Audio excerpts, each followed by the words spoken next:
looks like we are live, at least on YouTube, I think. And we are live. Switch. All right. Good. All right. I think I'm live, so I'll just go with it. So hello. My name is Mike. Just to shortly introduce myself, I'm a filmmaker and a special effects artist. Yeah, I kind of do all sort of things. But I have this very unique opportunity to be able to work on a film, indie film, which is called Basilio y el Mar. It's a Spanish film made in South America by Roger Neira, and I'm sort of doing the visual effects for it, which is super cool. And I'm doing that with Edith. I think hopefully you'll be joining in the stream at some point. Just to have someone to chat to, you know. But yeah. So who am I? As I said, I'm a visual effects artist and a filmmaker. I have made documentary films, and also I worked on a lot of films and shows as a VFX artist, as a compositor specifically. So like on films like Fast and the Furious 10, worked on the Star Trek shows, the recent ones. Worked on The 100 and Teenage Mutant Ninja Turtles 2, X-Files, Future Man, a bunch of other shows, can't remember, and a bunch of documentary commercial stuff as well, and music videos and stuff like that. So yeah, it's a bunch of things, really. I think I worked on my first feature film in 2016, I think it was. That was sort of like the official career start as a compositor at the time. So roughly like 10 years, almost 9 years. And yeah, and also, I made a bunch of short films for just to learn filmmaking and stuff like that as well. So what's so unique about this project specifically that I wanted to work to show you? Am I actually? Yeah, I'm streaming my screen. So what's really interesting about this project is that usually there's multiple reasons that you can't show behind the scenes work or any work really. It's because there's always like NDA contracts and stuff like that, which makes it almost impossible to show any behind the scenes stuff that you worked on, or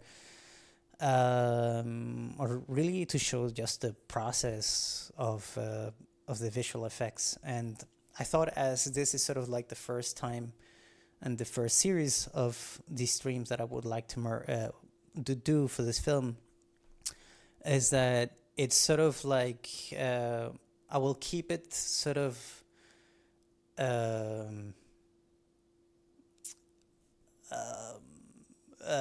not so technical. So, and these are not like a tutorial type stream. This is more like actually just me working on the shots for this film and how to sort of troubleshoot a couple of things and stuff like that. Luckily, these shots are quite simple, right? Simple is always subjective. So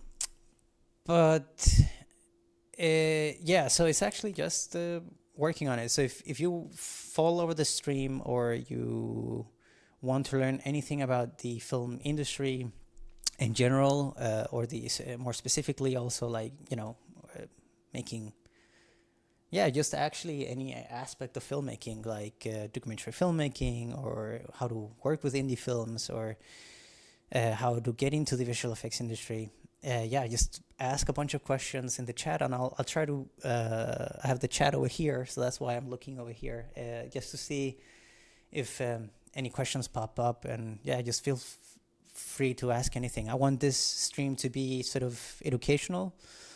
Um, but yeah, it won't be like a tutorial type thing, but it's just like educational filmmaking for anybody who's curious about any aspects of filmmaking. Okay, I think I repeated myself a couple of times there, but it's my first time streaming also, so yeah, bear with me as I get more comfortable with streaming. I hope you can hear me, and I hope everything works. So yeah, I'll just get into it. Yeah, so as I was saying before, like what's so exciting about this, that I find exciting about this project in particular, is because there's no NDA contract that prevents us from sharing any of this stuff, but also the educational purpose for people to just learn more about VFX, right? So I also speak Spanish, so I actually was thinking about, I wanted to do streaming every day for about 4 hours working on this, and I thought about doing one stream in Spanish and another stream in English, but it all really depends on who's watching also, and if you find any educational purposes. The reason why I wanted to do a Spanish version is because the director speaks Spanish, and I also speak Spanish, and I think having this sort of educational stream, I wanted to sort of reach out to people who can't afford or has a hard time maybe finding educational sort of behind the scenes content of stuff like this. I definitely think, like, if I saw my younger self looking for how to make films and how to make visual effects, I would, I think, greatly appreciate a stream like this, I think. So yeah, with that said, let's talk about the project for a bit. So this project is called, as I mentioned before, it's Basilio y el Mar. It's a very beautiful film that is shot all over Peru. As you can see here, like it's shot like all over the place, like in the mountains and everything like that. The director just went to film in the snow up in the mountains around Cusco, and he sent me some images yesterday, and it just looked beautiful and amazing. So looking forward to see all the new shots coming into the film. Yeah, so I'm doing like about 30 something shots for this film with the help of Edith. I think she's doing a couple, and so hopefully together we get like this done by the time we reach April, which I'm assuming I will be able to stream this until April, unless something unexpected work-wise or something like that comes up. But I have kept my calendar quite clear for this project,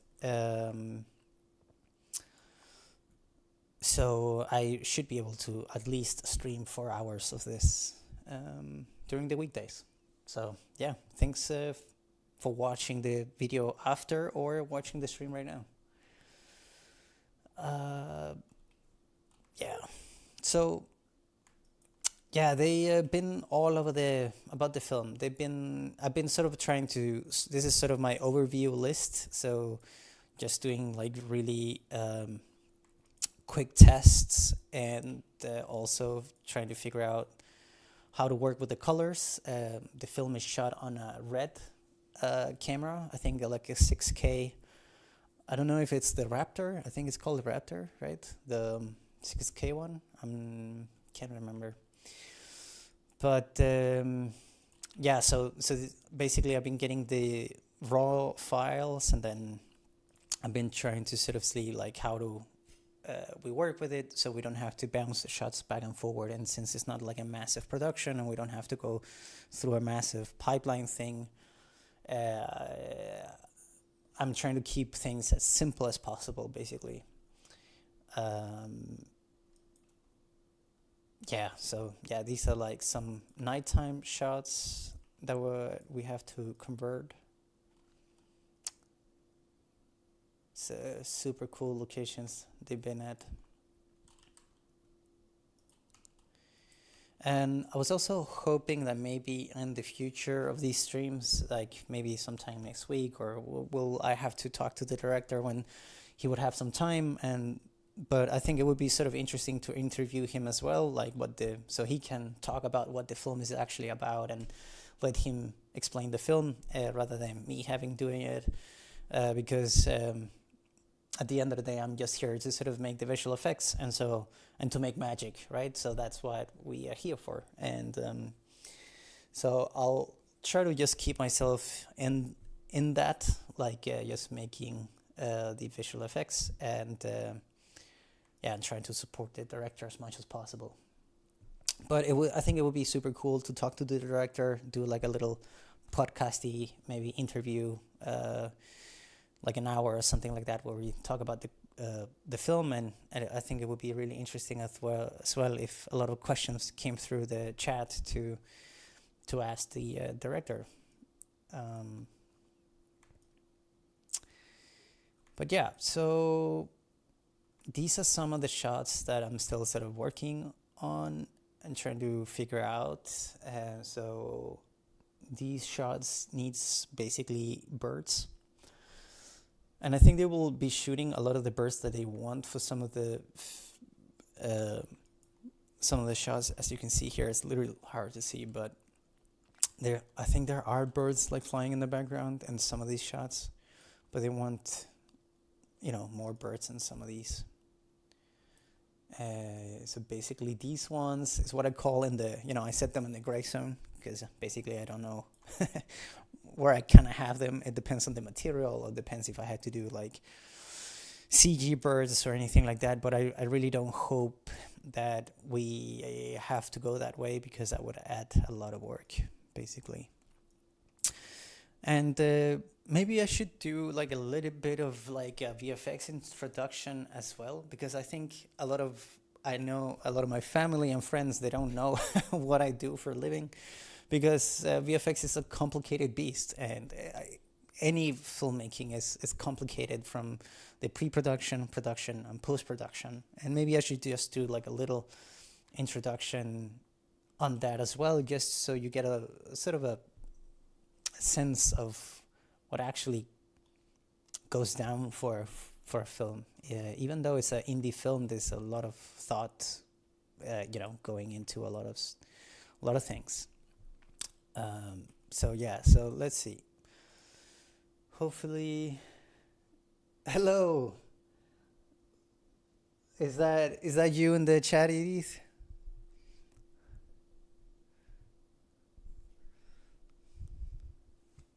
I think there's a little bit of a delay, so.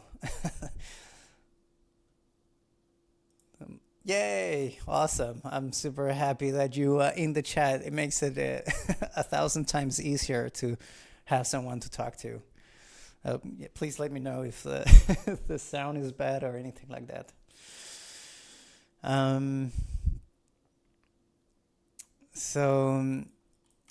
Yeah, awesome. So I was actually just about to do sort of a little bit of a VFX breakdown.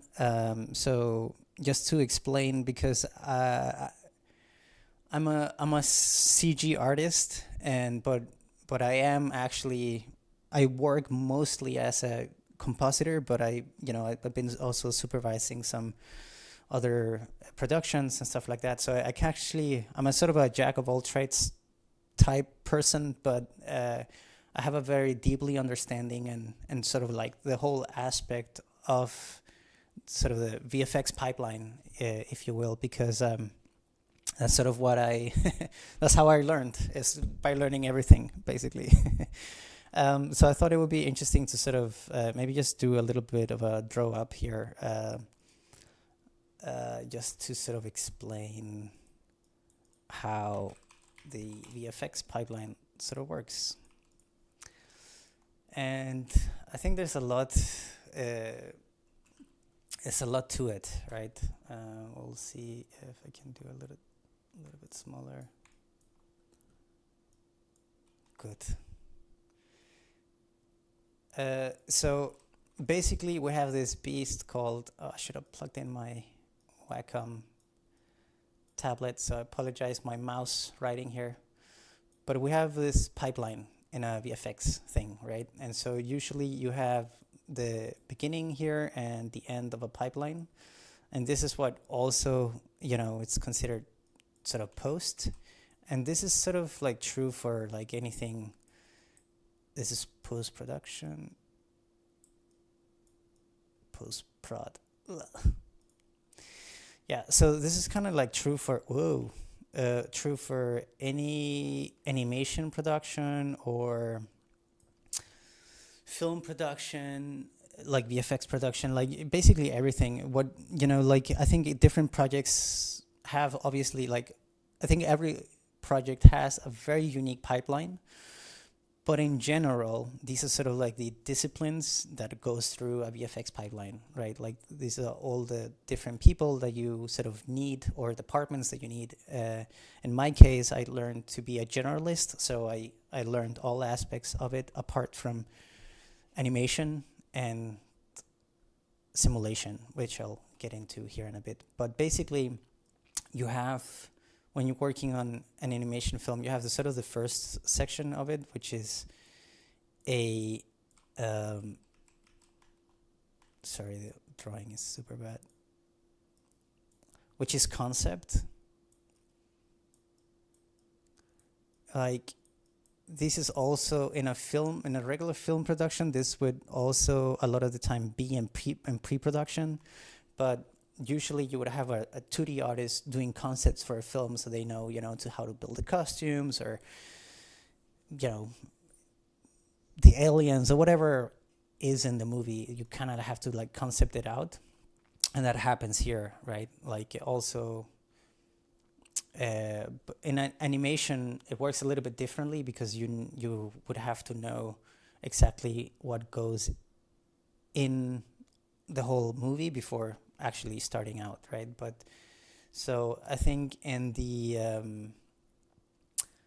but yeah, you have concept, which is not a post-production area, but it's a department that is usually used as well. But then you have sort of previous here, which is pre-visualization, which is like playing around with cameras, just blocking the whole movie up, or like a shot in like with boxes and like very rough animation, just to get like an idea, like okay, the camera needs to rotate like this and travel underneath this car or whatever. And so a lot of that gets done in previs, so you have like an idea of what's going on in the shot, so artists can start sort of building the assets, and that's where we get into this part. So a previous artist is usually like a generalist as well, because they would have to know a lot about like camera movement and scene building and just getting like basic stuff. They're usually, it's not creating pretty things, it's about creating like functional things for a sequence, basically, right? So in this section, then gets into asset building, which is a 3D artist usually. Sorry for my bad spelling here. Which is a 3D artist.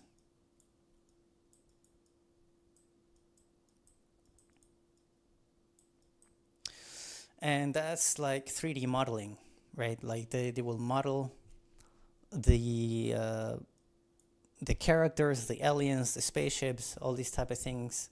Then it goes into a texture artist.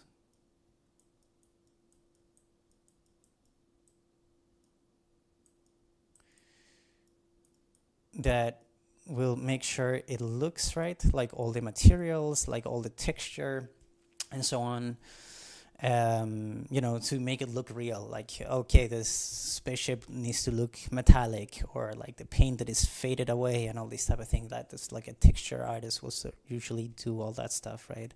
Sometimes in different studios, the 3D modeler and artist are very close hand in hand. Some people do both jobs. Every studio does it differently, but the bigger the studio, the more separated these artists are, or these departments are, or more specialized the artists are, I would say. Then it goes into animation, or actually before animation, it goes into rigging. And the rigging is creating the skeleton for the character, the alien or whatnot, the spaceship. If it has anything that has moving components and you need to move, it needs to go through a rigging, which is like a skeleton for the asset. Then you have lighting, call it LGT. Sometimes the texture artists could also do lighting because they need to develop the materials as well. So sometimes that's also sort of the case. Then we have animation also. Call it anim. So those are incredible talented people who gets you to believe whatever you are watching, right? Like if it's a dog, a cat, or whatever you need to move in CG, as a CG character, you need to believe its movement. And so they are super good at studying any type of autonomy and cars and whatnot and all these things. So in order for you to believe them, and they do incredible work and really good at studying life and motion and all these type of things, right? And then it comes into the sort of the rendering aspect, which is also the lighting, right? I should have probably swapped these two around. Because then as lighting gets the renders done, then it goes into a compositor. And that's what I'm sort of more specialized in. And I think it's the fun part, because that's where we get sort of like all the 3D assets, right? We get them here, and then we get all the 2D assets. That could be, whatever film has been shot and so on. And then we get to sort of mix everything, and we even use like stock footage or whatever thing. We generate a bunch of textures and stuff like that. You can do all the magic in comp, and that's why comp is super fun, because I feel like that's where you get like to see the final project and stuff like that. It's also a lot of people also kind of hate it because it's the last line of defense usually, and those are the ones that are mostly hit by the deadlines in a big studio environment, right? Like, so a compositor would have a lot of deadlines, a lot of deliveries going on like at all times, and you have to do all the notes of the director and supervisors and your leads and so on. So it's constantly iterating shots all the time. But I think comping gives you a lot of power if you want to become an independent filmmaker, because you can do so much with comp where you don't have to really look at any other stuff. Like, you don't have to necessarily like build 3D characters and learn 3D modeling and so on and so forth. But if you know sort of the foundation of all these things, it will definitely give you a lot of power in comp, right? So I'll show you actually in a bit in this shot here that I'm about to work on, because we are putting in a moon here in the background, and I want to do it in a 3D way, which is Nuke's strong suit, that you can sort of swap between 2D and 3D.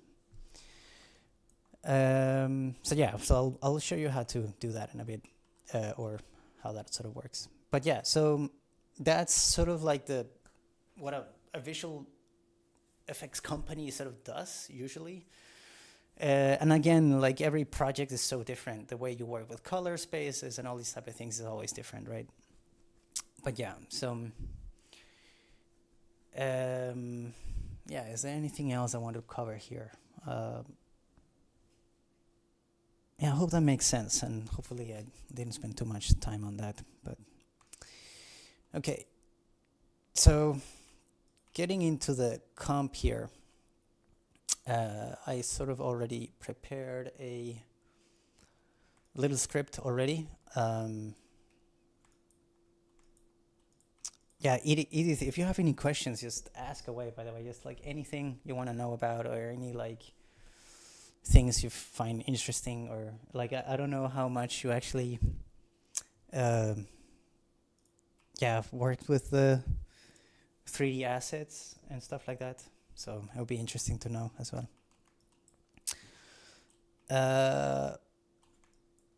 So yeah, for this shot, we are putting in I think this is sort of the grade they're going for. It's something similar. It doesn't have to be 100% accurate the way that I'm working with the color spaces right now. But I do have a texture map here of the moon. And I want to put that in here. So to do that, it's quite simple to do that like with a sphere. Oops. And you can already see that, that's how, because it's the way the texture is mapped out, it's wrapped out like you normally would do for a sphere, and so it wraps perfectly for a moon, and so we already have it in 3D here, right? And so then we put it into a scene, scanline render, and as I said before, like I'll just work through these shots. I don't expect necessarily to these are not a tutorial type stream, more like a look into the project and how to work with VFX basically.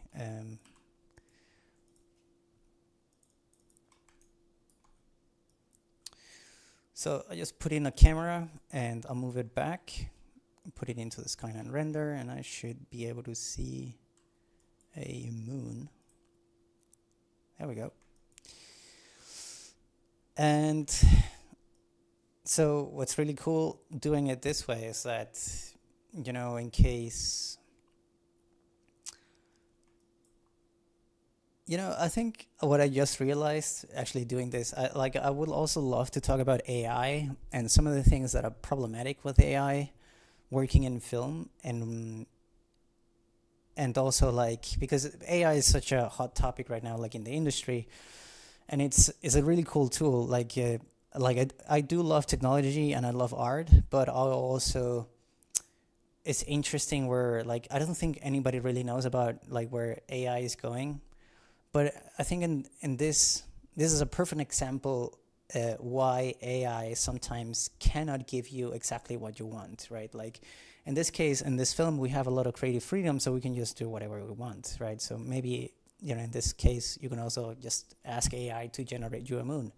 But sometimes a director has a very specific vision. So if you want very slight rotation on the moon happening, I can animate that here, right? And since we have a 3D sphere in 3D space, we could also rotate any aspect of the moon and see exactly the angle you want to see of the moon. And it's something that is so hard to do with AI. I remember for a project, I can't talk too much about it, but they wanted to use AI to generate an airplane. And so whenever they press generate airplane, you get different airplanes. And even though you give it a very specific description of which airplane model it is, it just generates planes with 3 wings and, offset of wheels and whatever. So it just gives you a bunch of weird random things that are really hard to control, right? So I think that's why VFX, it's so valuable still, I think, for films, because we get to be extremely precise about all aspects of the production. And I think for film, it's still a super valuable thing to be able to do. But maybe it's a matter of time.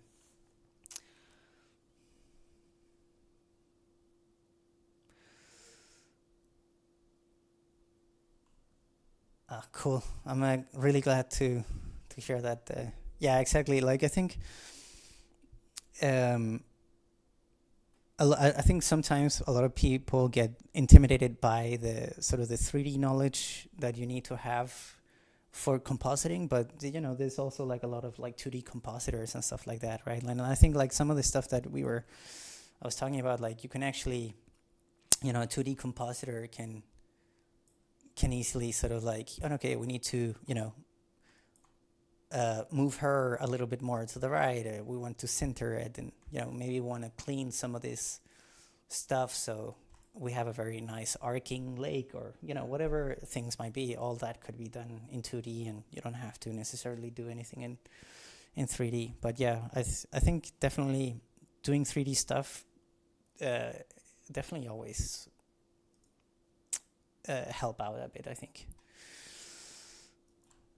So I think I have some stars here, and I'll put that in here, and it's a little bit huge, but so I'll make it a little bit smaller by taking the camera away a little bit more. And then I think I'll just do, since there's no camera movement, I don't have to worry too much about tracking or anything like that, or projecting. So I will just do a 2D transform here, and I'll put it here. Well, that actually looks kind of cool when it's that big, but I don't think the director would want that. I think we're looking at a pretty small moon. Maybe something like that, maybe.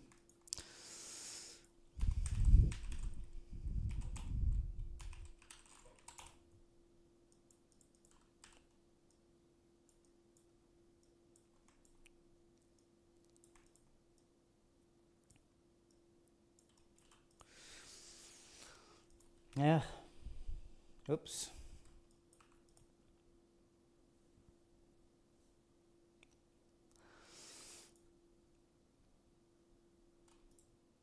Oh, it's chugging a little bit. I don't know if it's the stream taking all my power. No. I think it's just heavy things that I'm working with here. All right, so right now I want to sort of grade down the moon, like it's super bright and it's white space, so I basically want to take it down a bit, so it feels like it's in the right environment. Usually I would actually do like a white point match, so I would take the white point, the sort of the brightest area of the moon, so that would be maybe that dot, and I'll sample the white here, and then I'll take the brightest spot in the shot and select it with a gain, and that would probably be her. Yeah, I think that's her. So I'll select, yeah, I think I select something here. And now the color is off, but then usually what I like to do is that we get a little bit of the tint from whatever color is in the plate, and then usually we get like the values to be much closer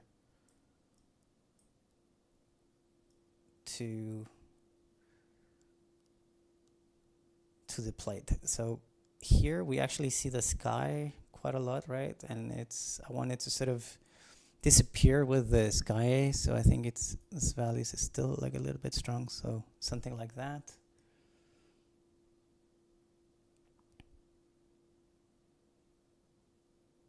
Yeah, it feels like it lives in the same space now.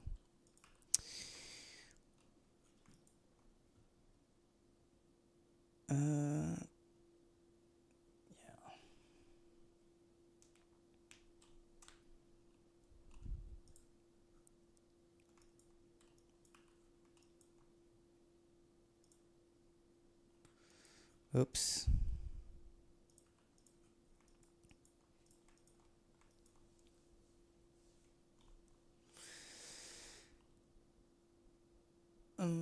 Maybe I should move the moon up just a tiny little bit. Just put it up here.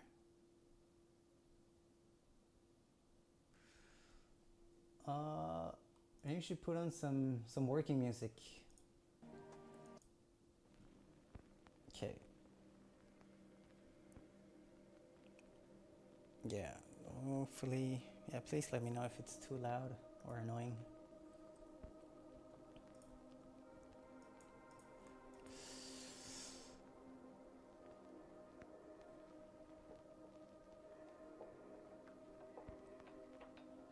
Alright.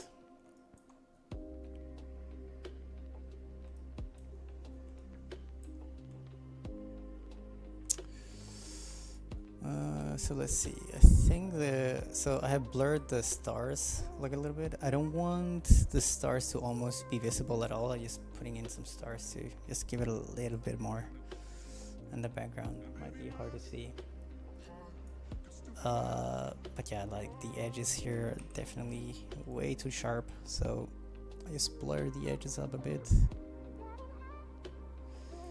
And maybe even blurring the moon is also very sharp.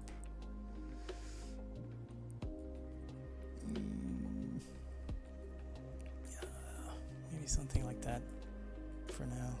You can always go back and adjust it.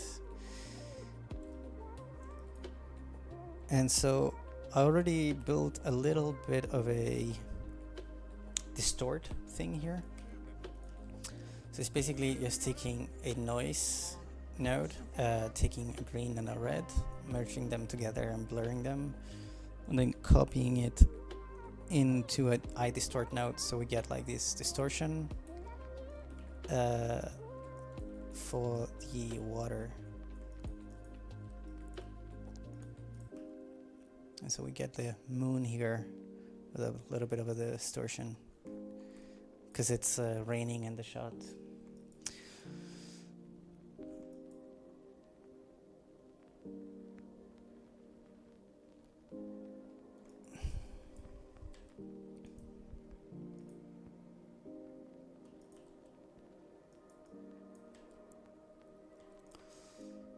Awesome.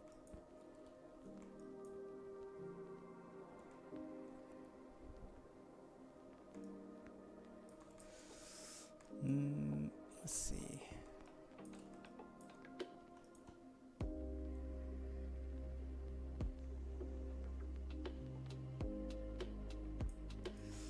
Sorry if I'm a little bit quiet. I'm not super used to talk and work at the same time. It's a very new experience for me to stream and trying to just work at the same time. But luckily it's pretty straightforward shots, and I think it's super excited to see the final film. Did you hear some of the music they done for the film, Edith? I think it sounds amazing. I'm quite curious to see it in the actual film.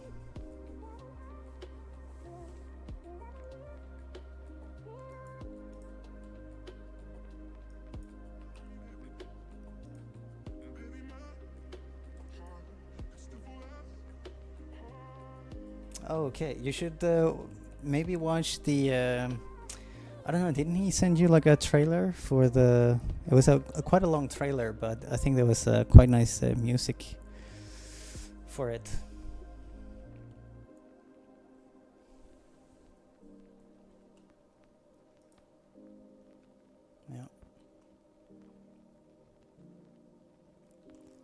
I haven't seen the latest edit either. I'm actually very excited to see yeah, I'm super excited to see like how the final thing is gonna look. I watched like a very early edit of the movie, so like without like all the color stuff and all the sound mixing and all that stuff.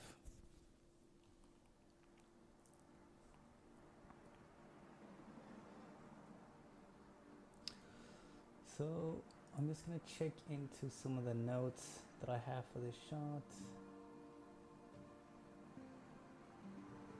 Oh yeah, um, so something about the lighting for the shot here. So talking about the power of Nuke and why it's a little bit good to sort of learn the a few 3D or the 3D steps of it or aspect of it. It's because we can now, since we have the 3D moon, we can like rotate it as we want, right? So but also we can light it directly in Nuke, and so I would check on like how the lighting is hitting here. So I'll do like a little light study for myself, basically looking at the shot here, and I'll probably take like another and I would just want to contrast this out as much as possible. It's gonna make it a little bit easier for me to sort of detect where the light direction is coming from. And I think the idea is sort of like that the light is coming from the moon, I think, right? So we have, it feels like the lighting is coming a little bit like from this direction.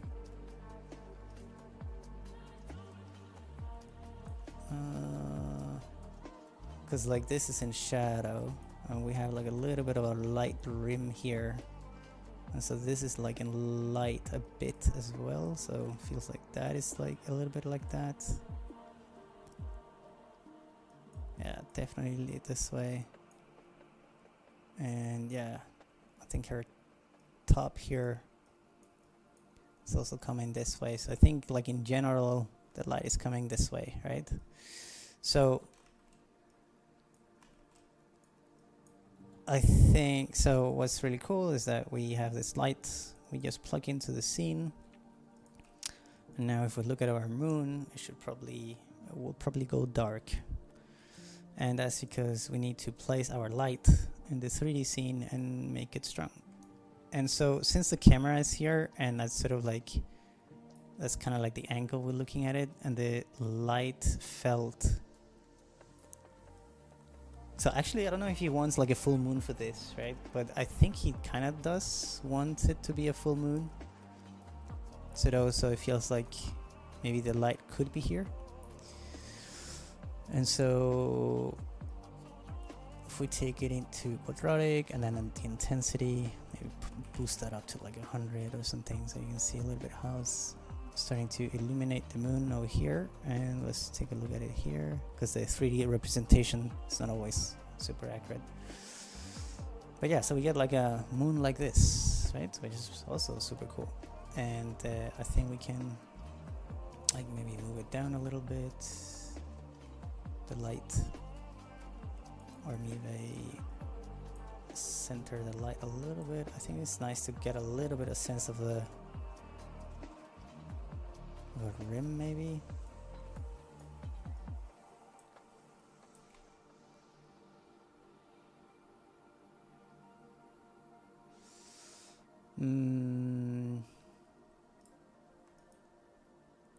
Well, maybe throw in like another light, which is like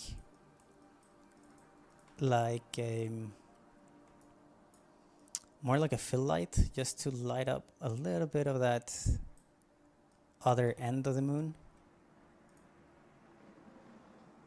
But then I just want this to be sort of like a fake light, so I don't want it to be super intense. But something like that, maybe even less. Maybe I need the fall off. I think the shadow is quite hard.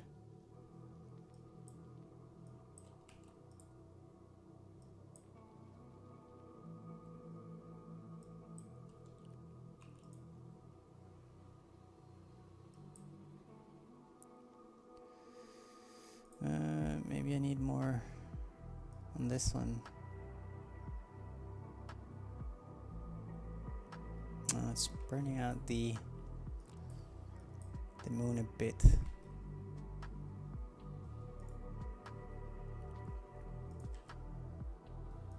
I think something like that, kind of like that. So I disabled the other light that I had in the back, and then I'll see how that looks like.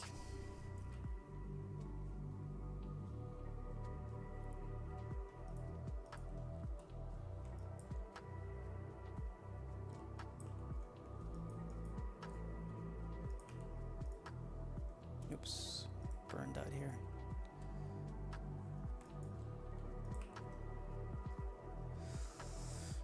Right, it's that now our color correction here, it's not gonna be as strong.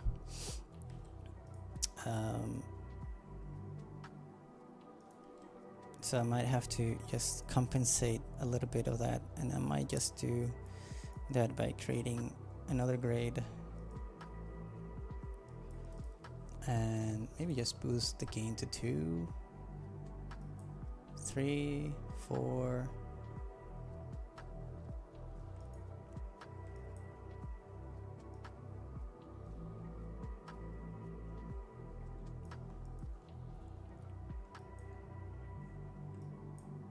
Yeah, something like that.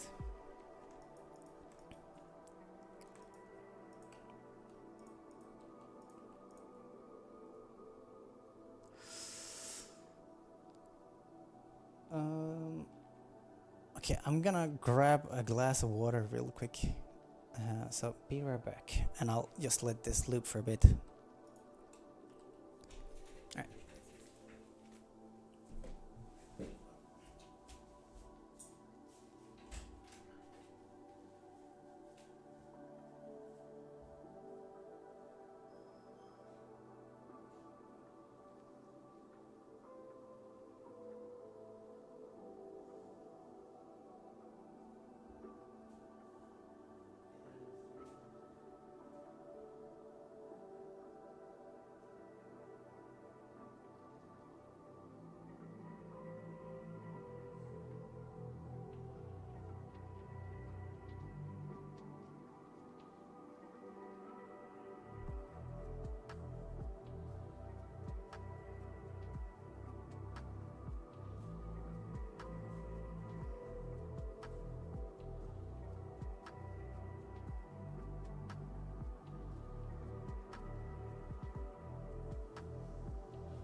Okay.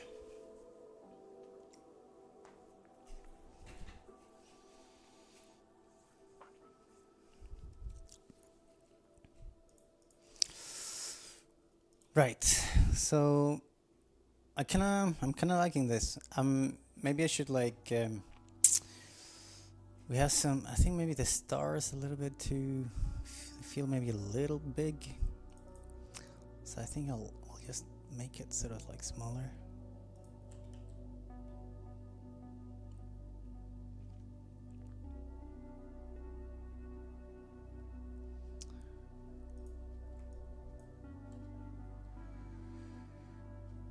And maybe also, so I did some keying here for the mist. I kind of like that key. I think it's working quite well to give us some depth. into the shot.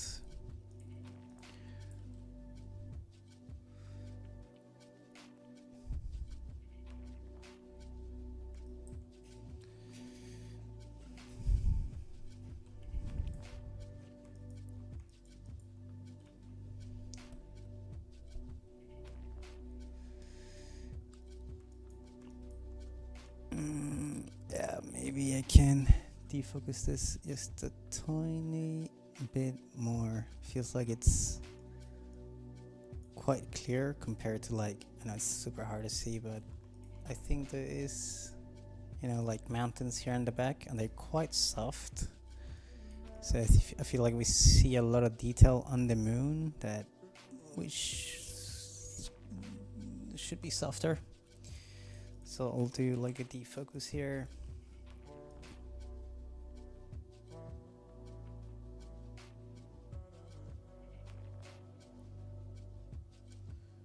Yeah, maybe something like this.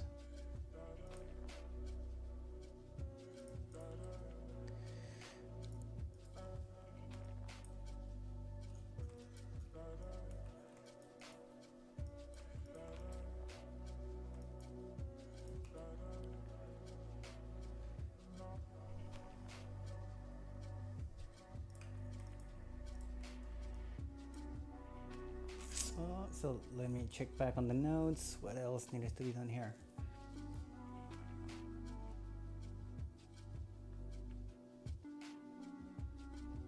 I think that's basically it for this shot. So yeah, as I mentioned at the beginning of the stream, we are working with a film. I see that another one joined the stream. So this is a film called Basilio y el Mar. We are making about like 30 something shots for the film, and it's a indie film being made right now, actually, as we speak.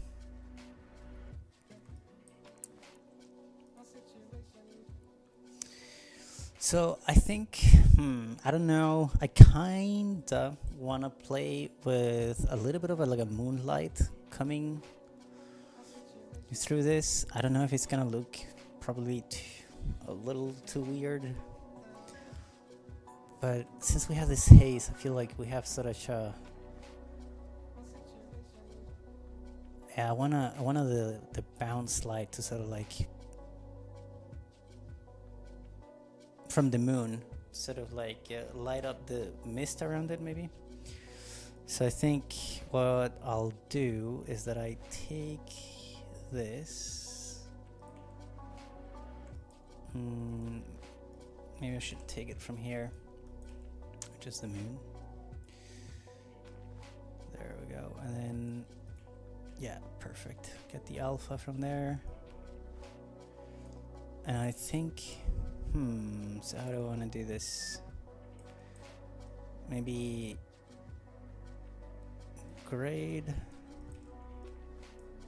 but I want to maybe directionally blur this.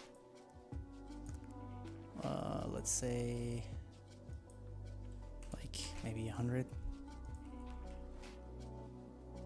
So that should blur it that way. Maybe even more. Maybe 100 here. And let's scale this a little bit, maybe.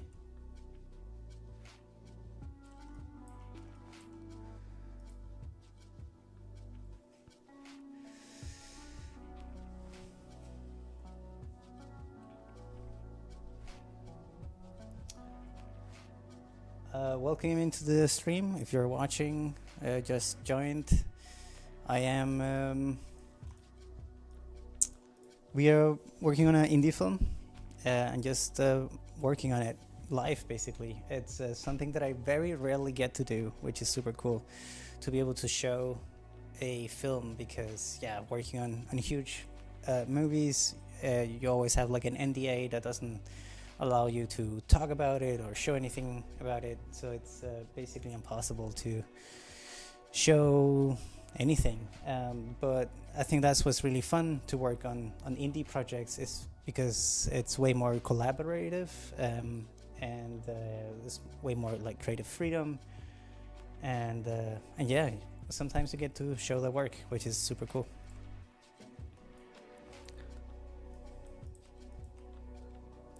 Okay, so right now I took the moon's location, right? So I just blurred it out, scaled it, and then I basically want to grade that area a little bit brighter, but I also want this mask, this key that I have here.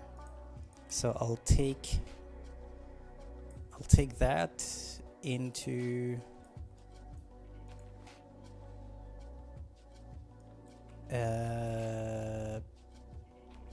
I'll take that.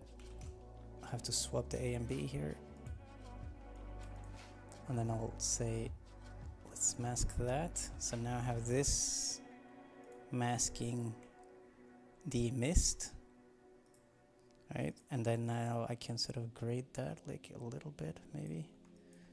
It's hard to see, so watch it from down here. So yeah, I think it kind of gets there with the idea of like bouncing some of the moonlight into the mist, but I don't like the area in how it's doing it. So maybe maybe I should rekey this once again, just to be able to extract some more contrast from the mist, something like that maybe. So if I pre-mold it here, yeah, there we go. Feels like a little bit more misty, dusty. And also maybe I should also key the moon here, just to extract the light values from the moon.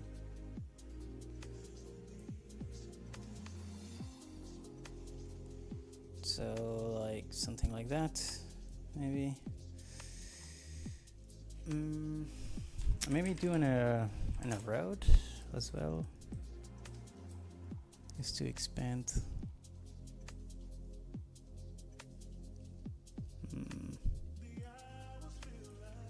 Yeah. Maybe mix. Let's see how that looks like. So I'm just gonna exaggerate it to see it.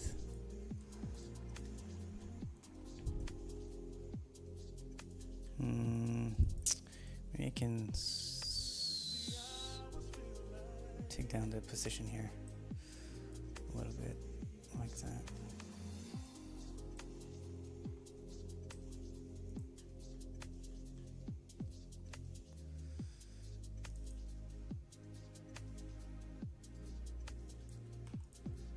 Maybe something like this. Please feel free if anybody in the chat has any questions about anything about the film industry. I'll try to answer the best way I can, or anything about VFX or anything like that. I want to sort of stream this. Exactly tomorrow I won't be streaming, but I'll stream Friday, and I'll stream next week 2 p.m. GMT time +1. I'll do that for as long as I can for this project. And I want this stream, it's basically just a work stream. It's just me working on it, basically. But I also sort of want people to, you know, if they have any questions about filmmaking or VFX, I also want it to sort of be educational. It's not sort of it's not like a tutorial stream or anything like that. It's maybe if you're curious about how to work with indie films, or how to make documentaries, or how to get into the commercial space or anything like that, like just ask away and I'll try to answer, and feel free to just ask anything.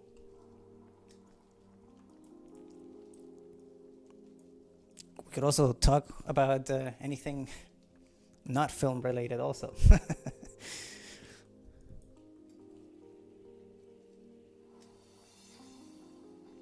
Cool. Cool. Questions, but nothing at this point. Yeah, it's awesome.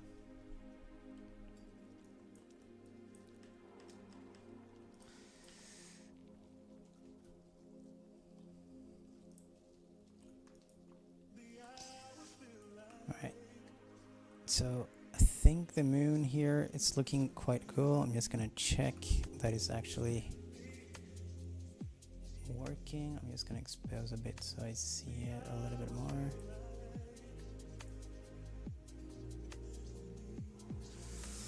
Might turn off the grain for this just to be able to see it more clearly. Yeah, I think that's looking pretty good.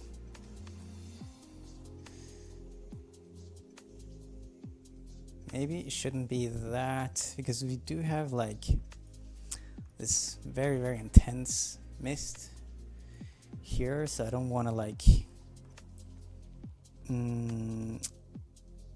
necessarily have to mimic that. So I'll just take the opacity down maybe to half this, so like around 15, and the reflections.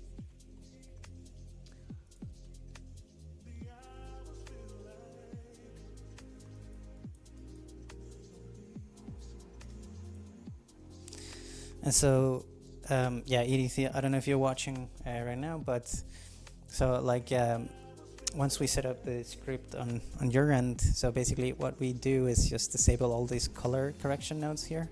These are just made to like for us to sort of mimic the color grade, and then we just disable this, and then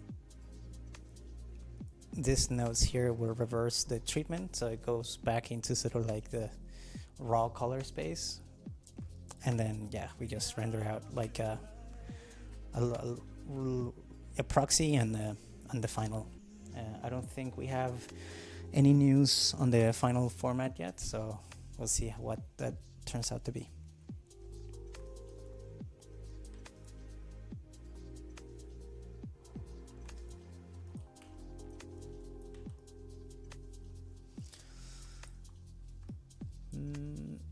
Maybe I want to take down the stars just a tiny bit.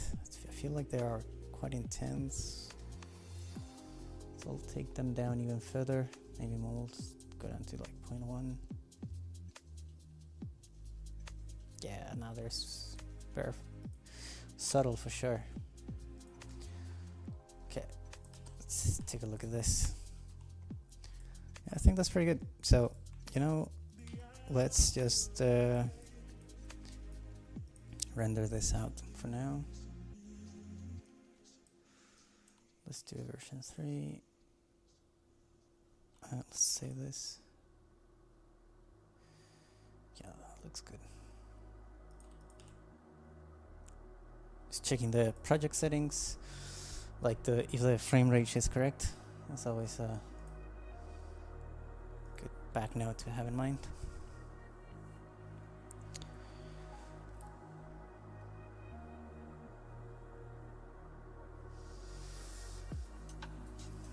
Man, having to stream for 4 hours, it's feels like the longest 4 hours of my life all of a sudden.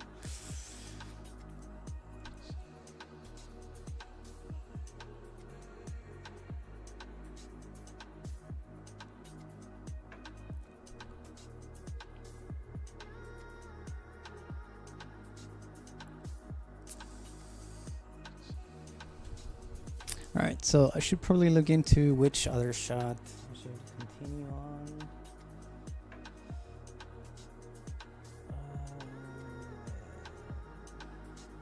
I think I'll just take them from the top. Shot 4.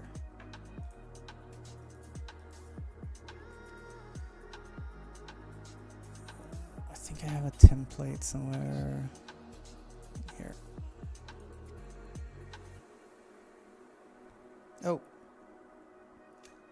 think my camera died.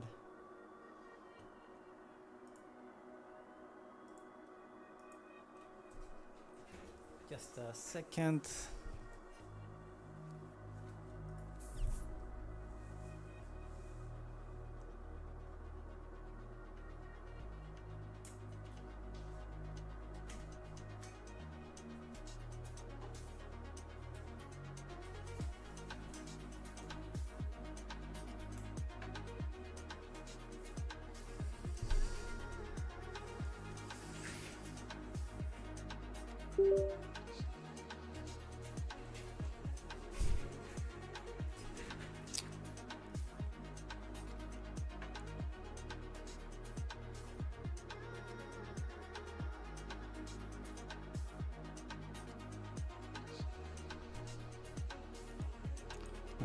Okay, is the camera working again? I think it is. Yeah, sorry about that. So, did you say the different shots and new to see them all? It looked like some sort of layout. Oh yeah, yeah. This script here, you mean? Yeah. So, yeah. So basically here, I did like I did take all the shots in here to sort of like to get a overview of the shots, and also just to do like some quick testings and quick tests and stuff like that, and also like how to work with the color space and make sure that the color treatment would work for all the shots. So yes, I did this template here just to get like a sense of things, and also to categorize like which shots would be difficult and medium and hard, and which ones are still like in the gray zone that we need to sort of like find solutions for. Yeah. And so I think you're doing some of the nighttime shots, right? So like I think it's a lot about coloring, and exactly these shots would have to like stand out a little bit more, because we like Fernando, which is doing the grading at the end, he would have to like look at it and then see like if we need to like balance back some of the shots or something like that, right? So this is just like a very, very quick test that I did, just to see if like we could get it to work. So yeah, I think it can be done much better. To get some of the details back in and stuff like that. But I'm curious to see how you get it working with the nighttime shots.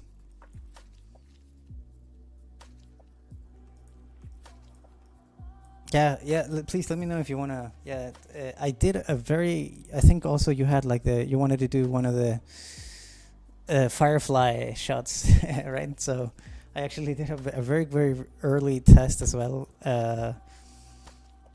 like how I would do it. I think there's a couple of shots that needs it, so I think these are the two shots, and I actually noticed there's a real firefly like flying in the shot. This is interesting to here it is, I think. No, that's a hole in the wall. But I think like it flies through the shot at some point, and it's interesting to study like a real one in the shot, right? And then see like how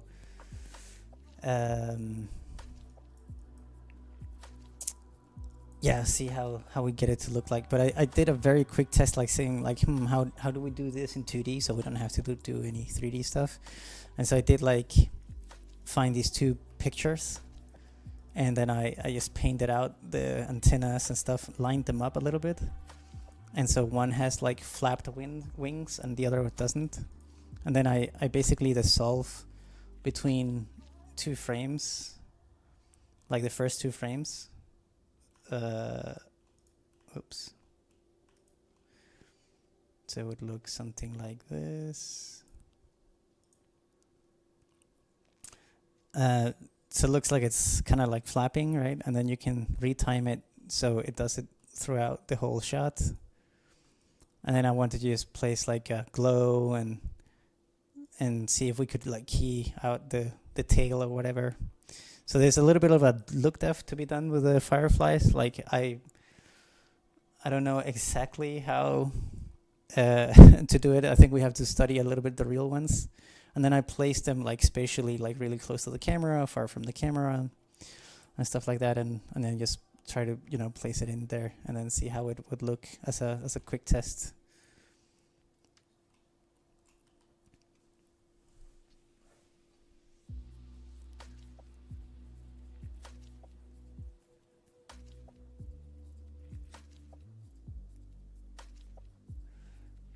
You did cool. I like it. There's a real one. Yeah. So I'll try to see if we can find the real one for you in the right frame. Yeah.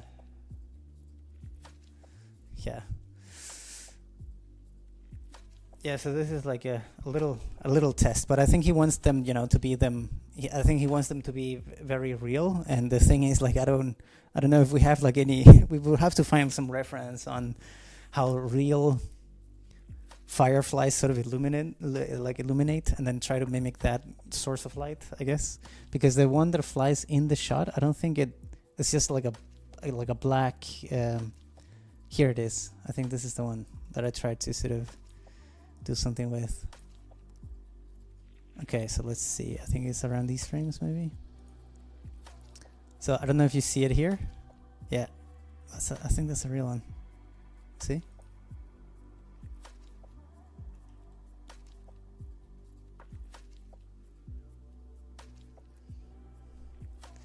So it doesn't illuminate, but I wonder like how much did he? I mean, I know he wants to go quite real with it, right? So yeah, so it'd be interesting to know, to see if we have like any reference or like if he has any ideas for it.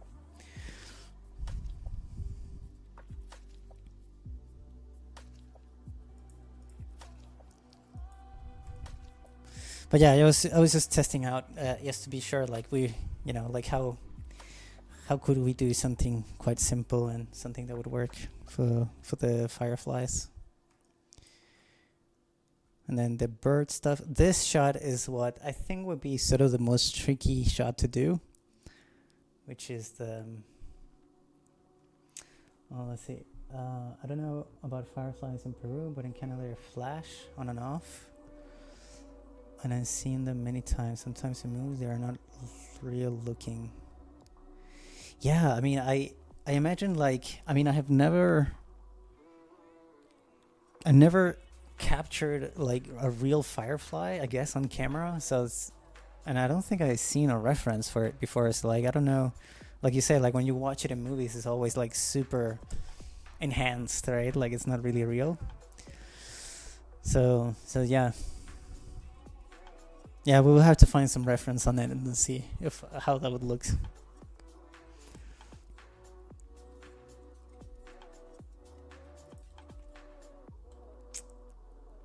But yeah, so I think this shot is it's a difficult one. So I think he wants the sort of the stones to move and different.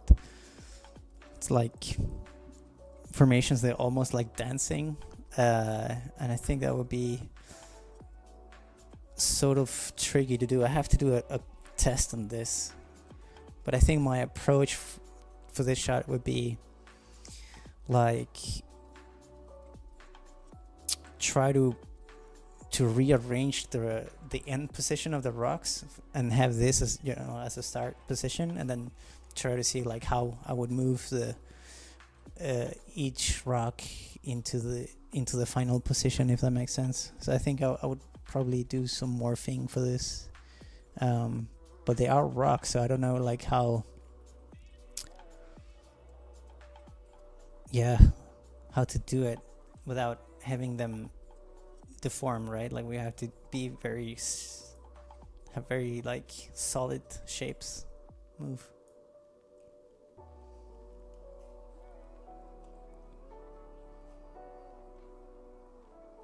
Actually, let's see. Like, I don't know if. Do you think you can find something on YouTube or something about like real fireflies?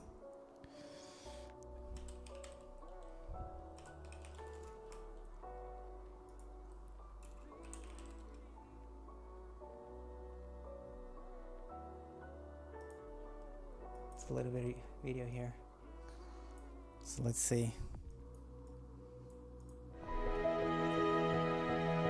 How they're supposed to work in the real world. You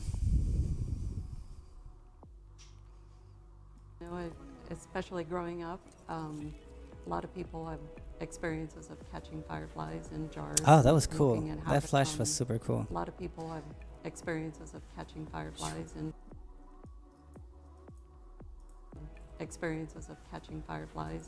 Yeah, so there's a little bit of like a dim,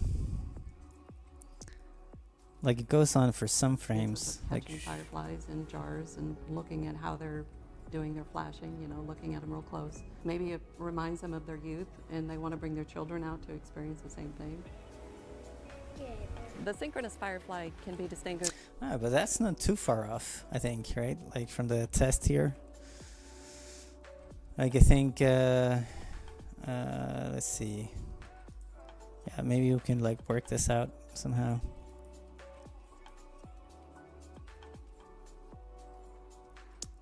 Yeah, so like the light comes from the tail and then sort of like it glows up for a short while. Yeah, that's gonna be fun to do. But Edith, do you have like both shots for this?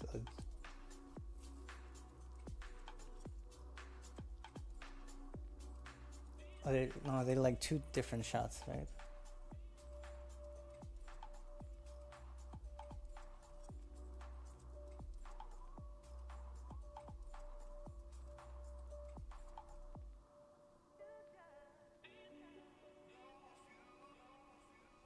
Yeah, it looks like, yeah, the fireflies are like for two different shots, and yeah, that's cool. I'm super curious to see like how you. No, I think you should do both. I think it would be super cool. I just did a very very early test, but you know, like if you that's an idea on how you can do them if you want to try out and then see how you would do it. But I think also they would be so small you wouldn't really see necessarily like the shape of it, right? Well, and then again, like the real one over here, we actually see the thing here, right? Which it's quite big. It must be quite big in Peru. Yeah, I'm happy to hear that it's useful.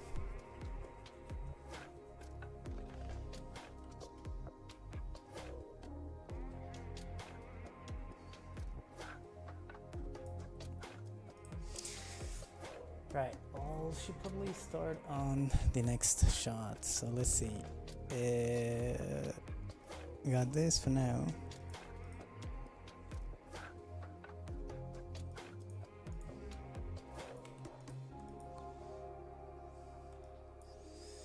And I don't know which one I'll do next.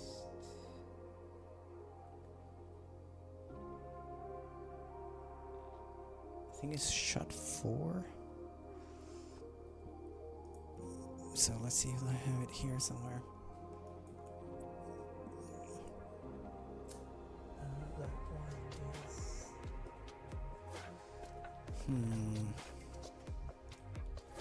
It's a night shot. Yeah, this one. Okay. So I'll just copy this into the new script.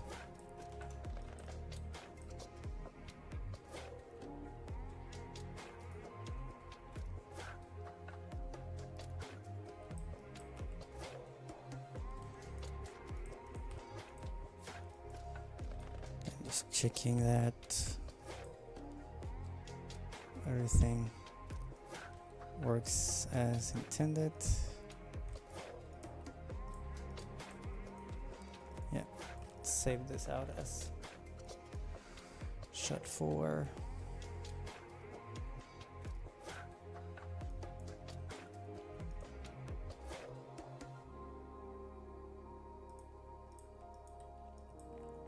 Cool. This shot is supposed to be a night shot, I think.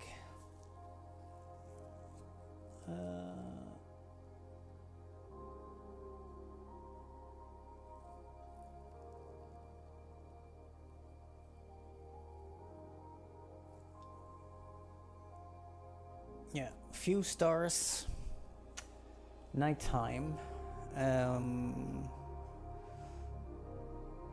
Yeah, all right. So we have to. This is a more like a sky rail replacement. It sounds like, but we turn it into a night. So we do magic.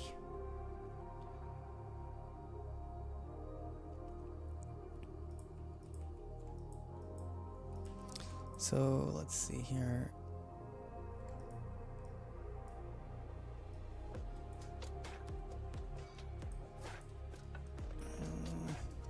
Too small.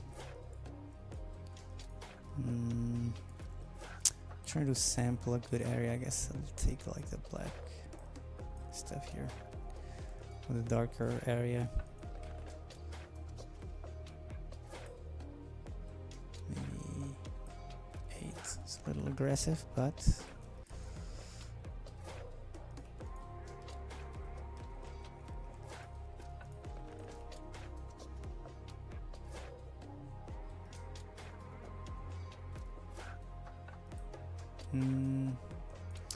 not sure it's working. Might have to recreate it.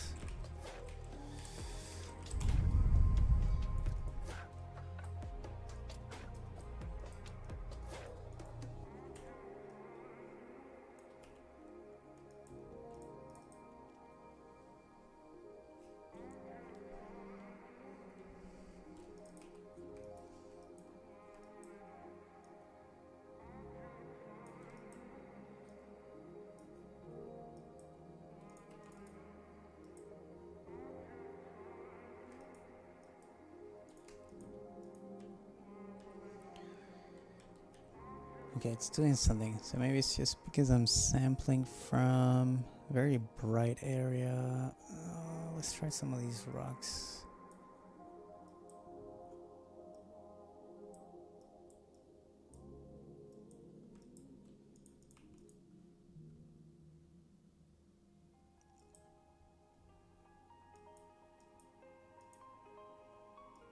Yeah, it's a bad sampling spot.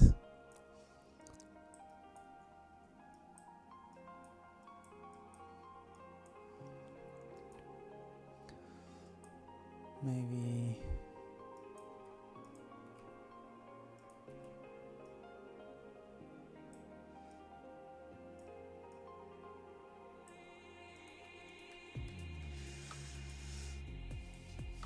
this is a tricky one to sort of it's not great.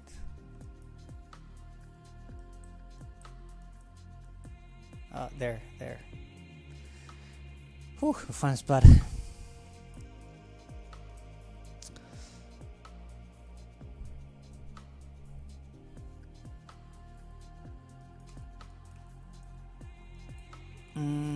Right.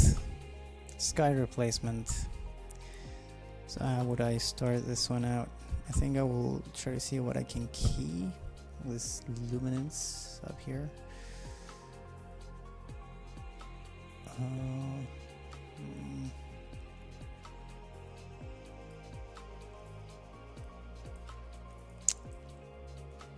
So how much?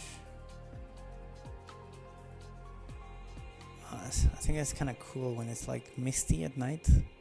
So maybe if we just darken the bright spot here, which is pretty much this, right? But we want to have it like a softish matte. seems like there's a mountain here in the background, sort of like traversing this way. So I don't want to, like, maybe, yeah, around here. And yeah, maybe not having to be super powerful, so like a quite soft mat there, and then yeah, let's see what we can do with that. Let's put the masks over here, and the color.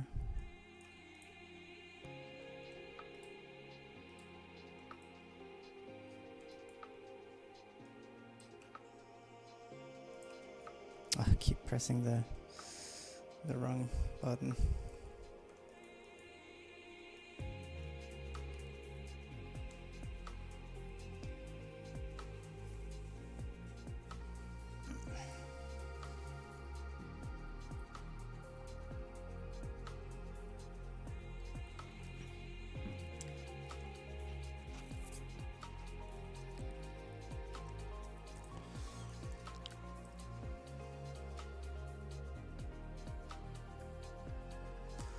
Oh, that actually takes on this guide and quite nicely. Like to keep on the, keep the mist. But he talks about having some stars, which is hard to see through the mist. So I think we have to thin up or replace some of it. What if we do a constant? I think do I have the other script open? Yeah. I can use the same stars.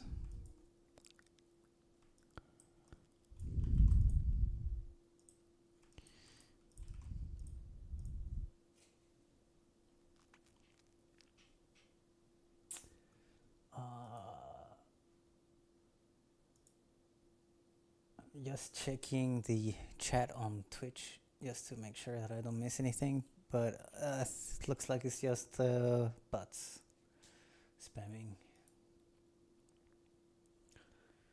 Okay.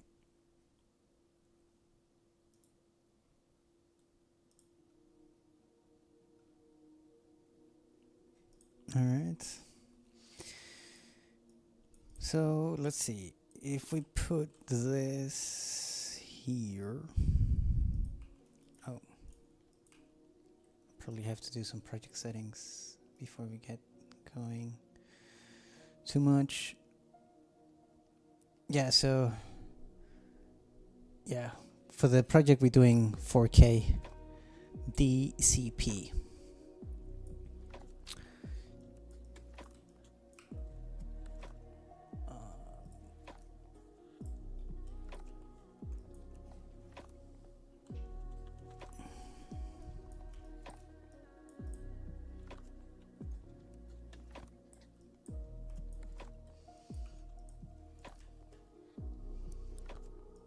Then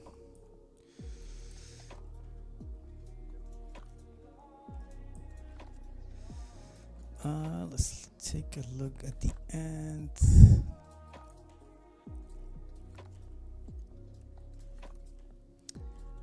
So I think it's definitely darkening it up. I think actually I would put the color just after the sky. So I have the sky first in there.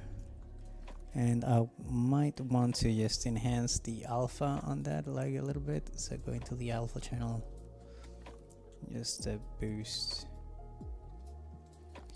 the alpha here.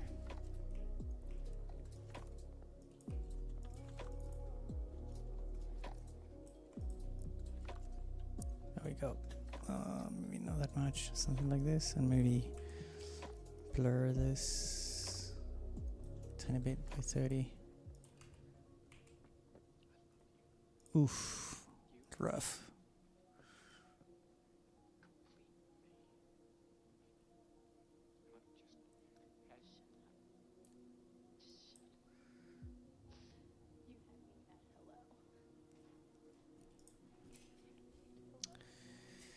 So let's see.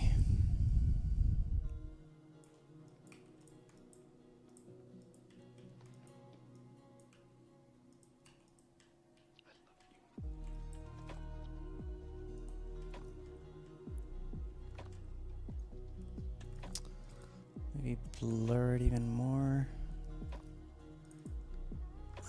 Not as intense.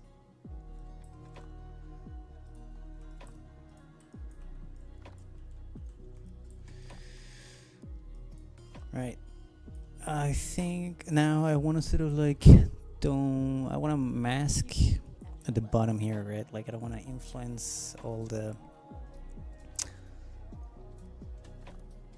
of this, which is essentially what we have here, but I want to have a cleaner version of this mask because we picking up on the waterfall there.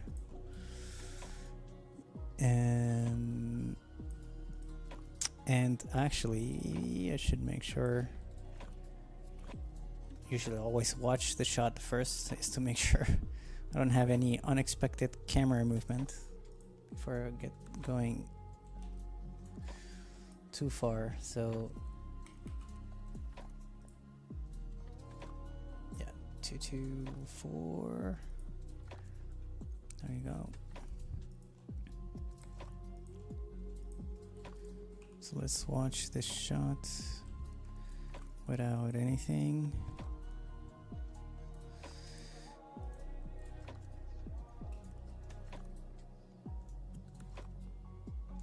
Yeah, it's gonna take a while.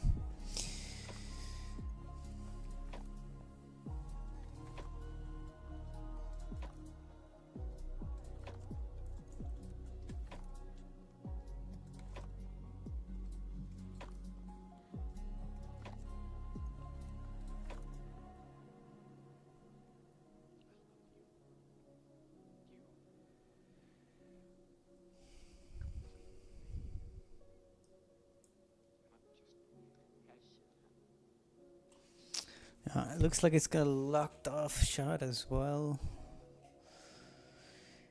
But no major camera movement or anything.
Mike, I have to go. Will you be saving the stream on YouTube, correct? Yes. Yes. No worries, Edith. Thank you so much for joining. And yes, having you in the chat, it feels nicer when there's someone else to talk to. But yes, absolutely, to answer your question, it will be on YouTube afterwards, the stream available always.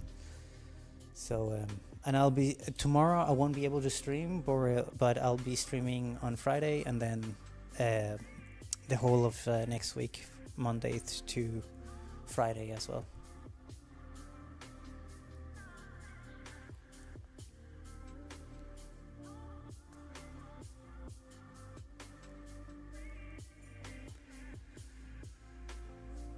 But yeah, see you, Edith. Thank you so much for joining in. Talk to you later. Have a good day. Yeah, I'll make sure to share with you the streaming schedule.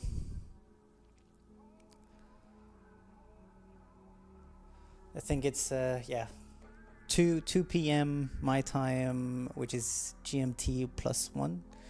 I think we have I'm not sure how many hours of difference we have actually, but I'll start from 2 and then finish up around 6 my time, so it's like a 4-hour stream.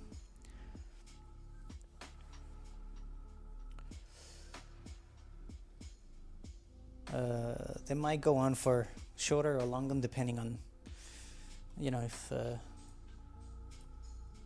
anyone's watching or not,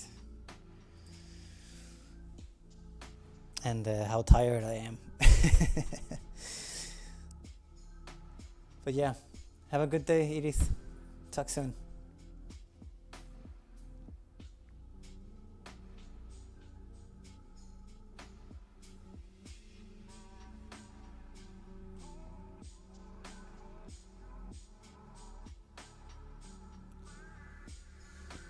Alright, so looking at this shot here,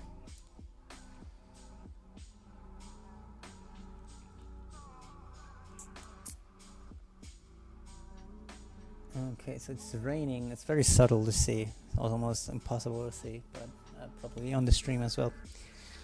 But yeah, it's raining. There's no camera movement. It's a complete log off. It's not like a pixel moving, so that's great. Makes it easier. And then yeah, we have this mist and sky. Okay, cool.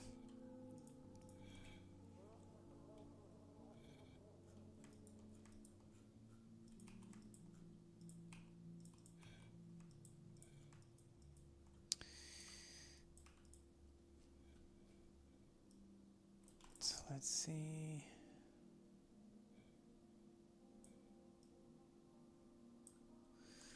Okay, just gonna create a little bit of contrast so I can see a little bit better what I'm doing. See if I can poke out some of that mist.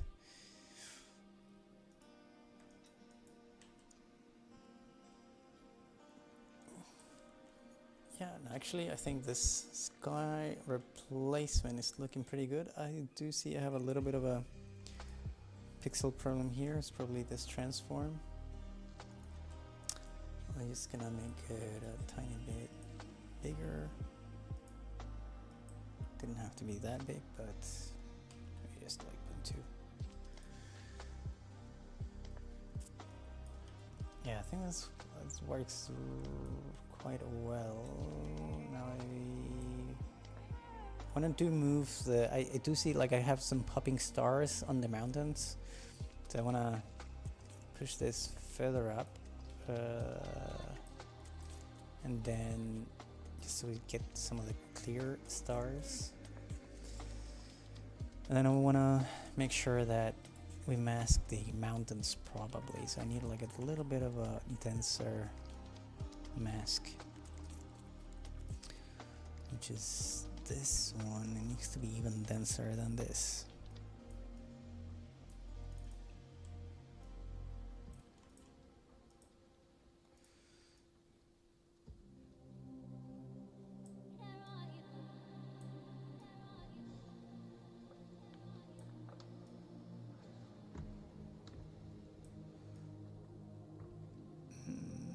It's tough.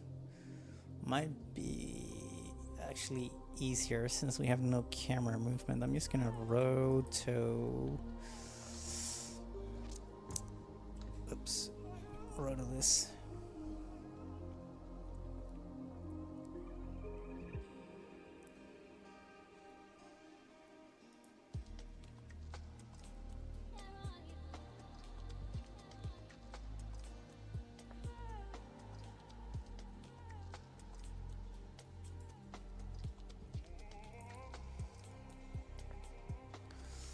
I want to make sure that I see exactly the mountain range, so I'll try to see if I can sort of mask this out.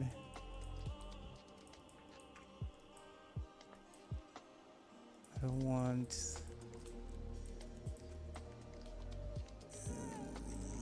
this to be affected.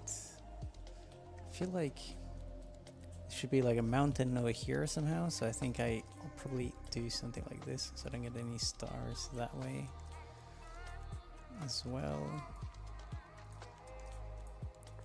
There we go. So if I do that, and then basically just stencil out the stars. This should be no clip. There we go.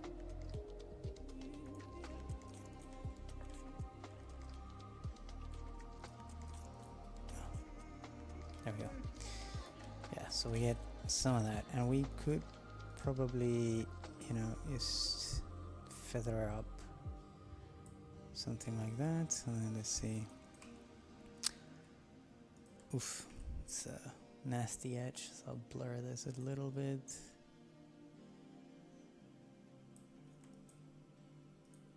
So let's see. Yeah.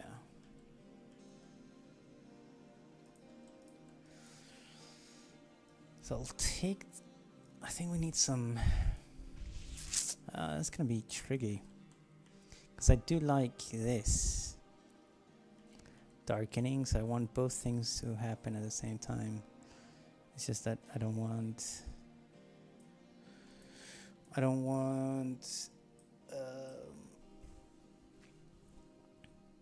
the stars on this layer, basically. So I should probably, let's see, can we do, if I just do this another time, then we kill the stars here. Basically like something like that, I guess.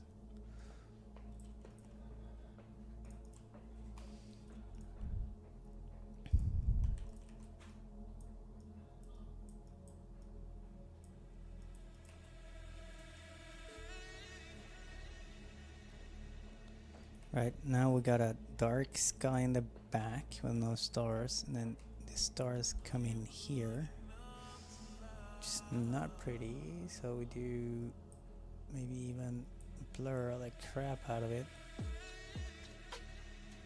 Yeah, it's actually not too bad, not too bad.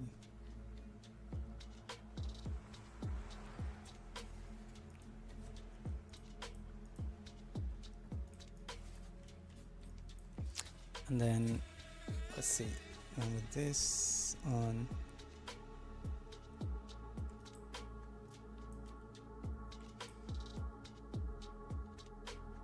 maybe I don't want this to be as strong. Maybe like 15% or something like that.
I'm getting some artifacts. So let's see.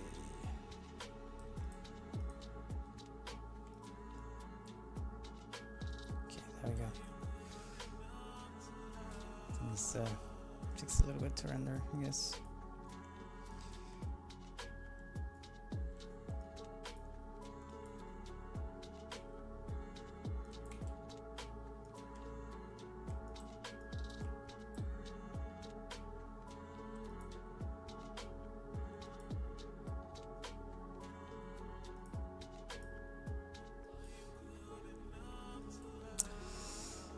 So let's see how it looks like with and without. I'm not entirely convinced. I mean, getting somewhere. Problem is that it's a very intense light source coming from there.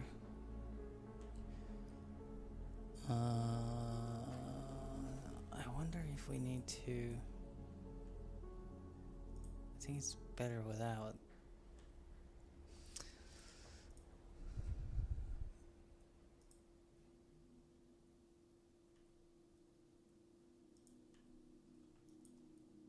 If we went full.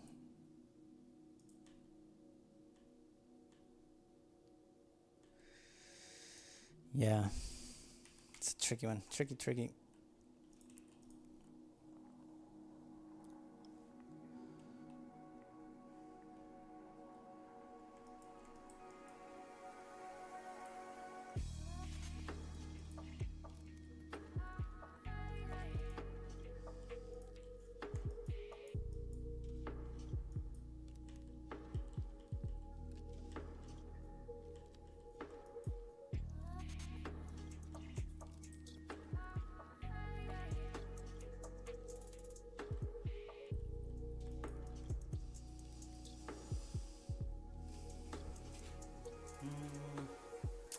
I think this grade is a little bit too powerful, maybe.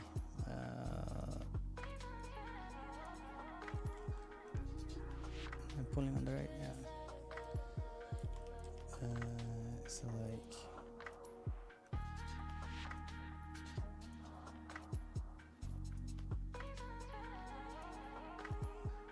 Yeah, something like this, maybe. That's pretty good. Do have like a fun little like mountain highlight there in the back. It's very hard to see.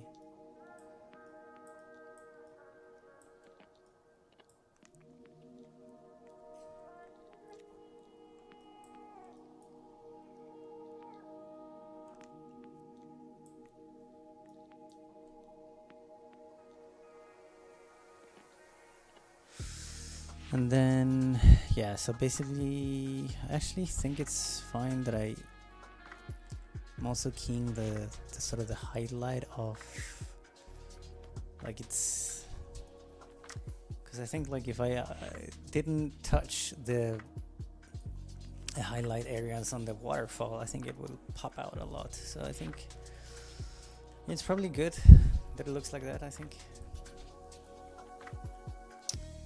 Yeah, we'll see what the director says about it. Yeah, then what else? So what do we got here? We got grain, color.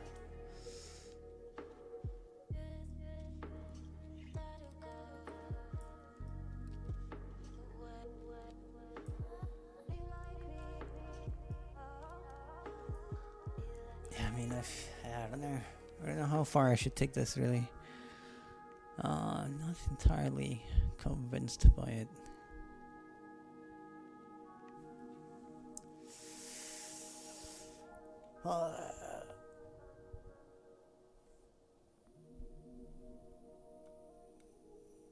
It doesn't look like anybody is in the chats. I don't know if anybody's in Twitch. It doesn't look like it. Oh, there's a couple. All right, I'll be right back. Just gonna go to the restroom really quick.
Hello, hello, I'm back.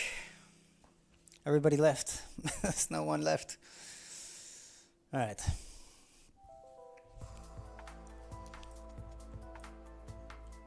Okay, so it's always nice to just step out also sometimes. Just, when you step away from the screen, when you're looking at something, it's like, oh, you see the shot a little bit differently, you know? So, yeah, I think it's kind of cool with sort of like the highlighted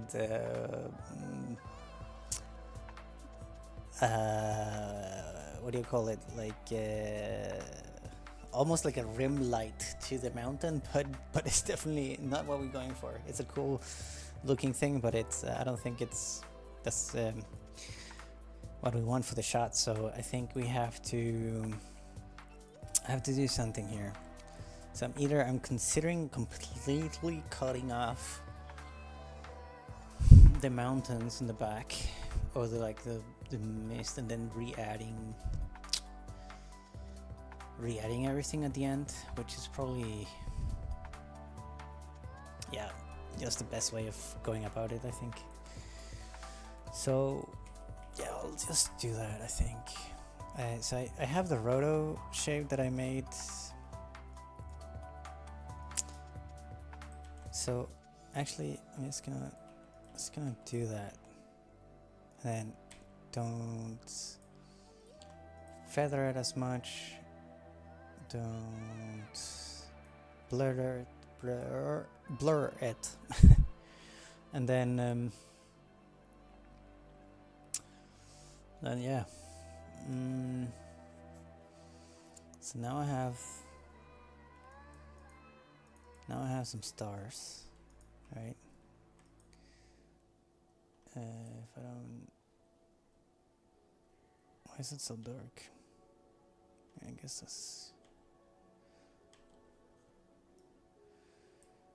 taking it down a little bit here.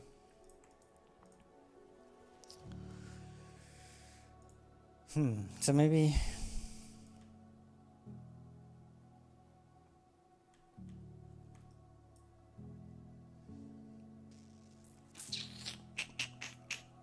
yeah, how do I,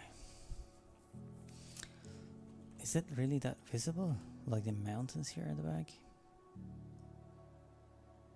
No, it's hard to tell what are mountains and where not.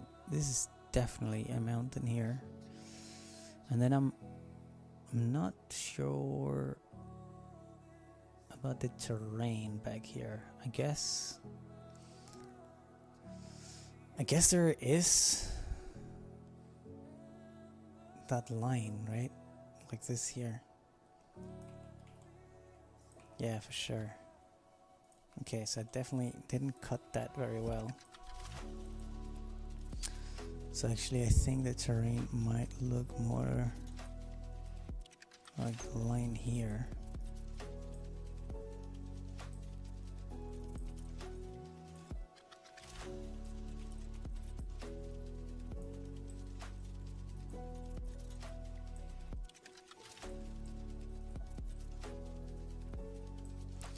Okay, just gonna smooth these dots out.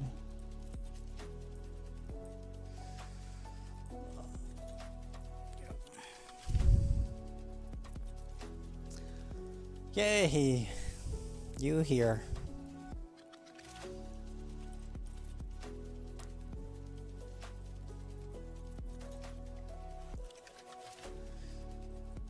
Laura, is there anything you would like to learn about VFX?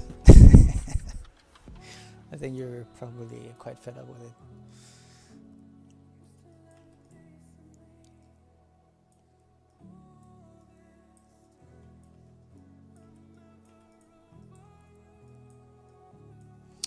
Okay, so let's see. It looks a little bit better, and then does that look right? So cutting off that.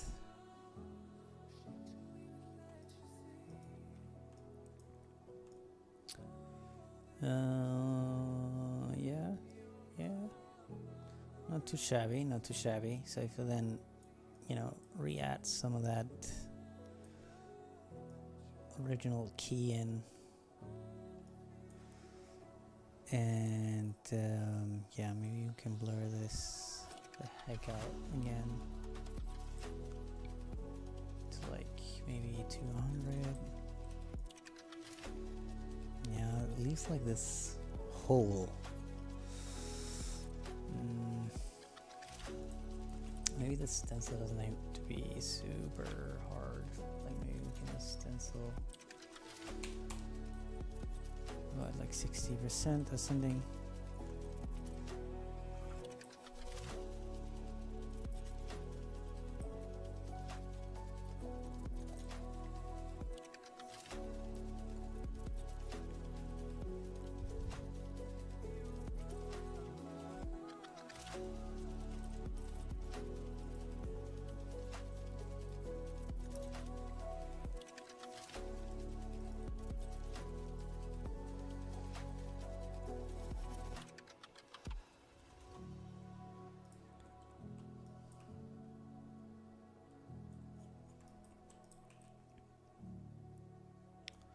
Okay, so how does this look now?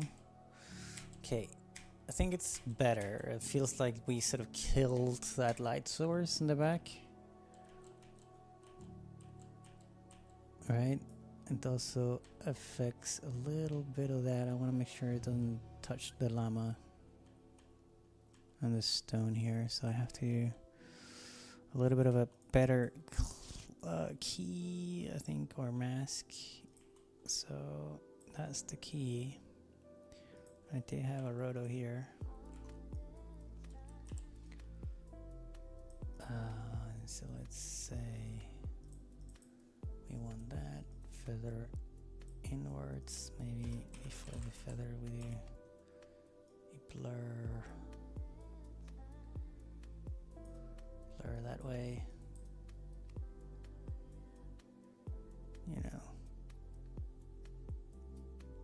Something like that, I guess.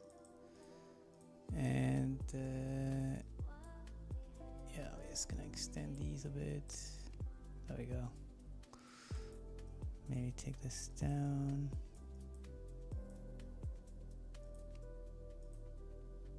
Delete. Right. So we then say maybe over.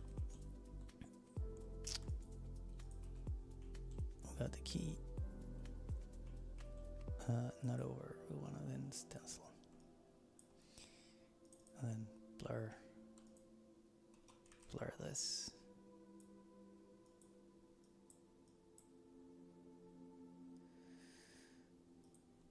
Maybe too much. We do see some more spots down here, so I'm just gonna add a rough roto here.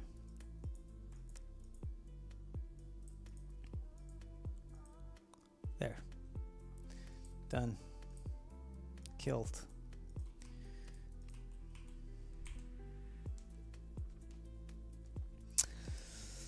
Hello, if you just joined the chat. Welcome to the stream. It's my first time streaming, and I'm a filmmaker and also a VFX artist. And I've been very lucky to land this project. It's an indie film that has been shot in Peru. It's a beautiful film. And yeah, I'm fortunate enough to be able to share it online, which is usually never the case for any other film, right? Like, it's always like NDAs that prevents you to share or talk about anything. But working on indie projects are usually way more fun and way more creative, in my opinion. And so giving a little bit of behind the scenes view of how that looks like.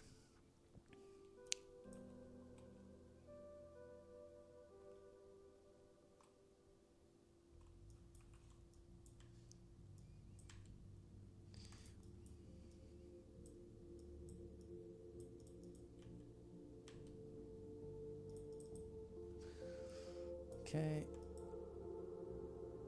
So let's see. Do over and then like now. This key should be good. So saying like we only want to darken that area. So if we look at it here.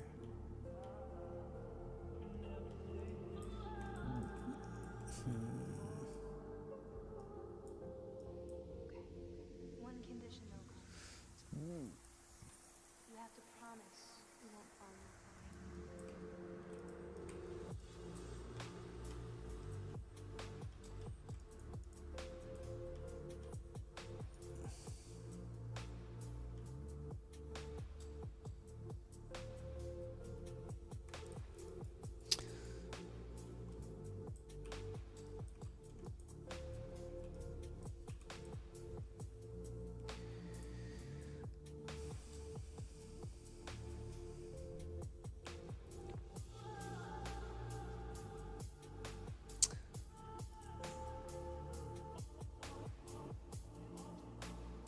I'm actually surprised looking at the stream with YouTube. It seems like it's people are at least coming in and out from the stream on YouTube instead of the Twitch. I thought Twitch would be way more engaging, but yeah, interesting for me to know. I'm a new streamer here. I have no idea what I'm doing online, so yeah, feel free to chat. One condition, though. And I'll try to concentrate and work at the same time. You won't follow.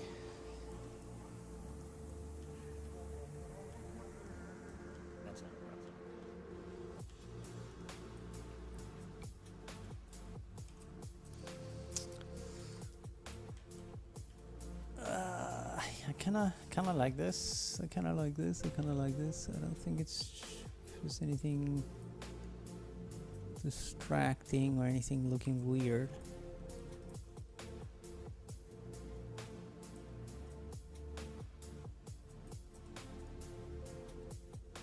Ooh, huge difference from this light source. And then this. I have like a curve here somewhere, coming from somewhere. It's probably this one. Yeah. So I wanna maybe lower this a little bit.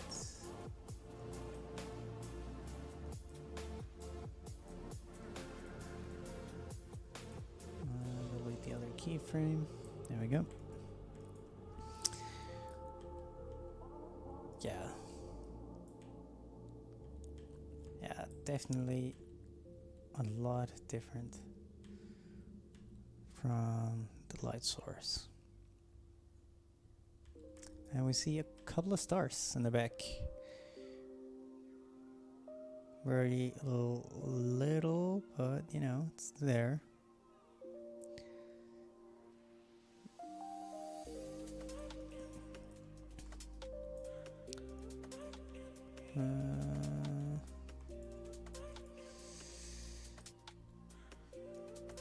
Yeah.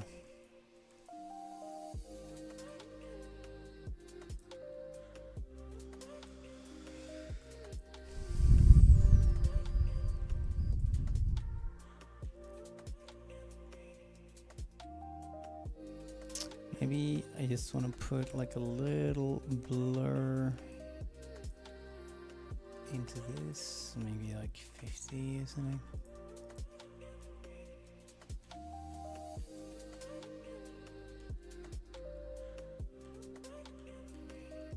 Yeah, it's so subtle.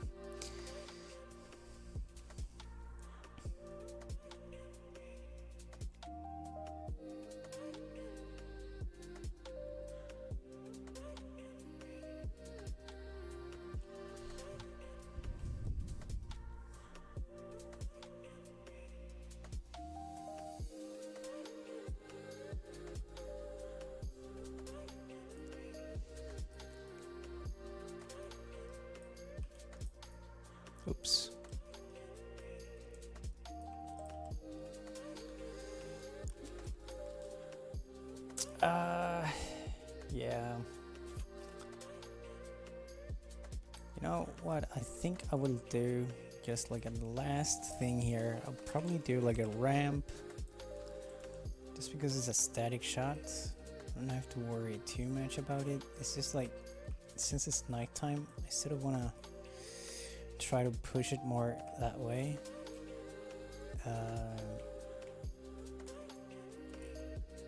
Oh, Sarah, watching the ramp. So I want to try to see if I can... I sort of want to darken this that way as well. And just do like a massive blur again. On the ramp, I think we can choose like another, like a smooth one. Yeah, let's blur the crap out of this. Maybe don't have it be so aggressive, and then ramp it more like that. And then I'm just gonna darken that a little bit more as well. For the ramp, it's just so.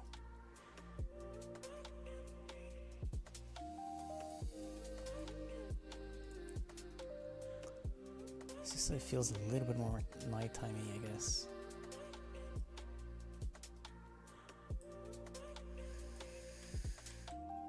So that's what I would do. I think for now, it's okay that we affect that. We are not affecting anything else. Yeah, looks good. Yeah, I'll think as a first version, we just do this and, you know, get it out. And we have a review session with the director, and we'll see what he says.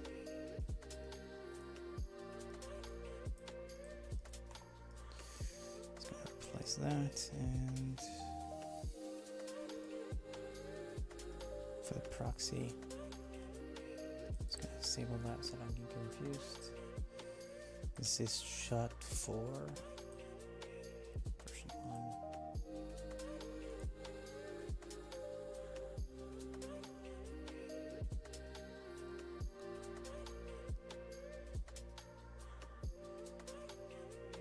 And yeah, let's render it out.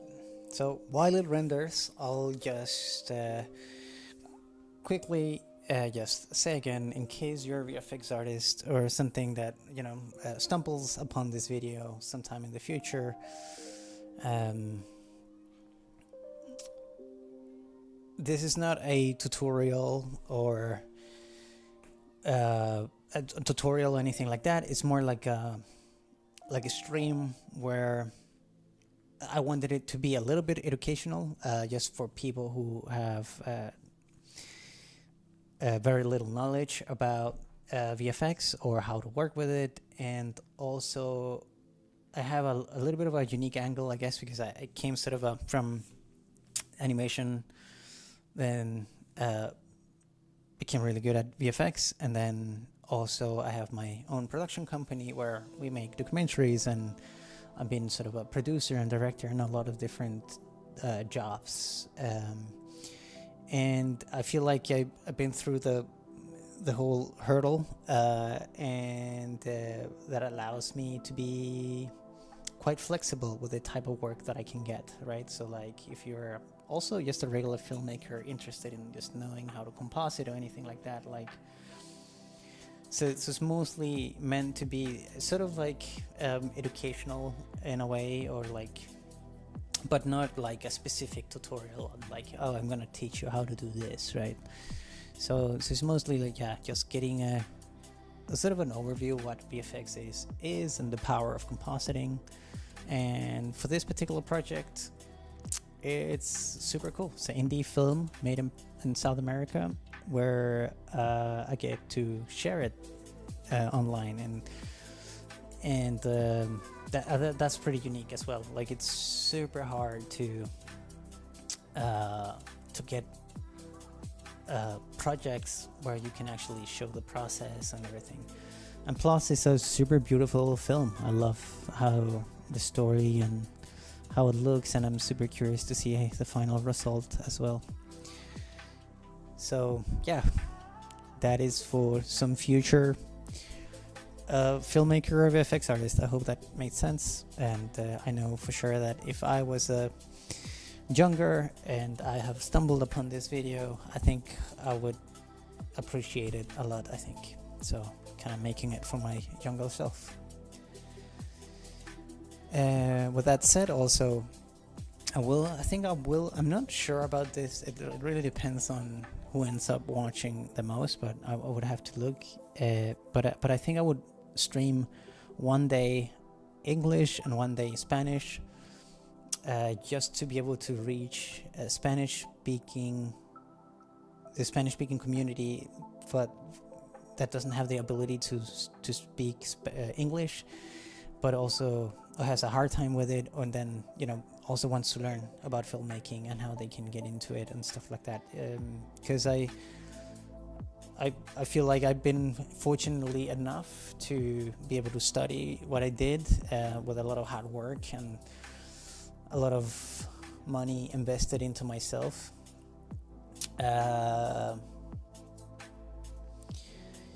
And I'm not sure that when I think about where I grew up, I don't think like any of those means were necessarily available for me as a kid. So it's more like circumstantial changes that made things possible. And yeah, I just wanted to be able to reach out to people who might find it useful, who doesn't have the resources as well. So yeah.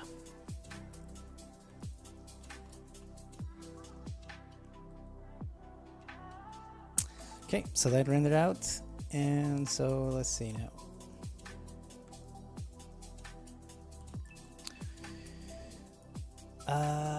Is that the same shot? Okay, that's the other shot. Oh, I think I rendered on the file. Oh no, I didn't. I'm just gonna disable this. Cool. Oh, yeah, it's investigating fireflies. Right. Okay, so let's look up another shot. So I'm trying to work through there's about like 30 something shots for the film that needs VFX, and I'm trying just to work through every shot as fast as possible, just to have like a version out, and then to discuss it with the director and like which direction to go and stuff like that. And yeah, so what's really fun about doing projects like this is that I'm also sort of like we get to be super creative with this stuff also. I think he wants to sort of hit a very realistic look, so that's what we're aiming for. But if we feel like we could enhance a shot by doing this and that, we could do that. But right now I just want to get the sort of the first versions out, so there's something to look at and something to talk about, because we're still trying to find out like how to maybe do some of the shots and and stuff like that. So I think that's sort of my aims. I won't spend too much time on the shots. Basically, it depends on the shot also. So yeah, I'm just looking through the shots.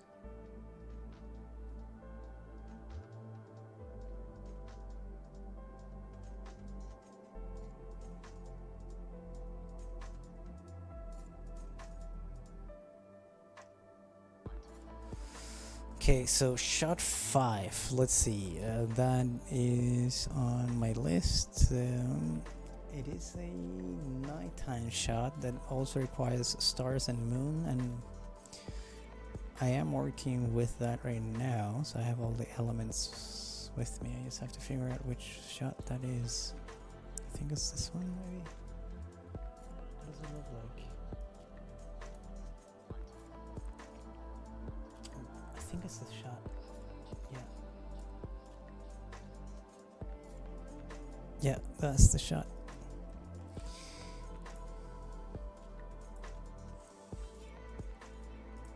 Oh, I did the wrong render on this. I have to disable that one. Reformat. Reverse treatment. Good. Let's check the difference.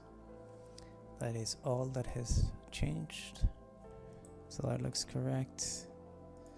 We're just gonna re-render this as version 2. There we go.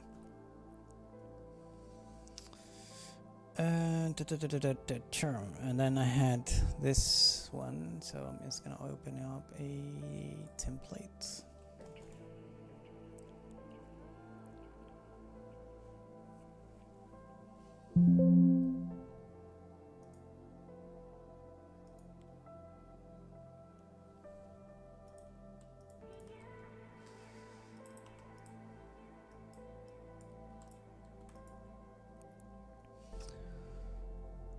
Okay, and then we have, let's see, we have,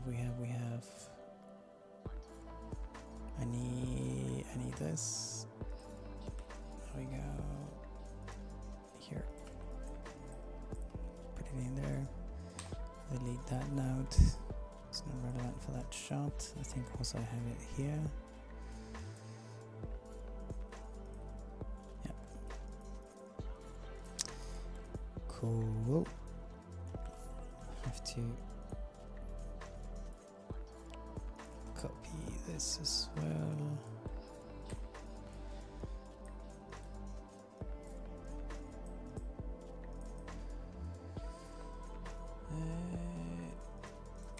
So remember, this is the project settings. We're doing 4K DCP. Yeah, good. Good. Ready to start in a new shot.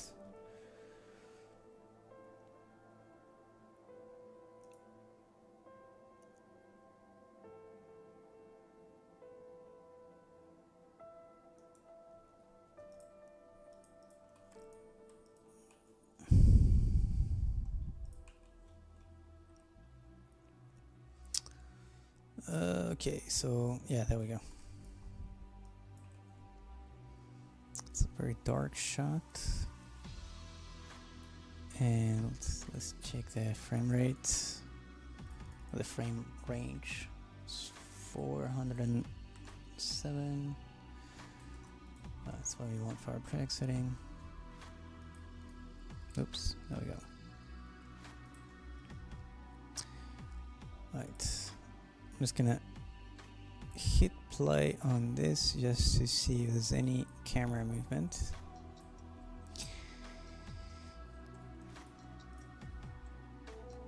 If it needs any tracking, I'm just gonna disable this. Goes a little bit faster. Put this on full screen. And yeah, maybe I'll talk about something while this renders. So yeah, if you are a visual effects artist or comp artist and you find this and you say like, hey, you know, this looks quite simple. It is simple. If you're a veteran in the visual effects industry, you know, this is not a huge pipeline. This is all super indie. We're just a couple of people. And yeah, we have no 3D assets or anything like that. So we're just doing everything comp. Yeah, so, you know, we're just trying to keep things life nice, neat, and simple. Just enjoy comp. So yeah. Yeah, what else can I talk about? So I was mentioning the stuff about AI before. I think it's a hot topic, and I think it's interesting because it's also, you know, I think about it quite a lot as well, and keep starting like all the latest AI tools, and it's super impressive what it does, right? Like, in trying to sort of like see forward, like how the industry would look like, and it's super tough to sort of like, I think, predict, but But it's also like, I think what I find the hardest with AI is to see myself use it and enjoy using it, and like how to use it in a way where it's creative and fun, because just pressing generate on something doesn't really make you an expert or at a craft necessarily.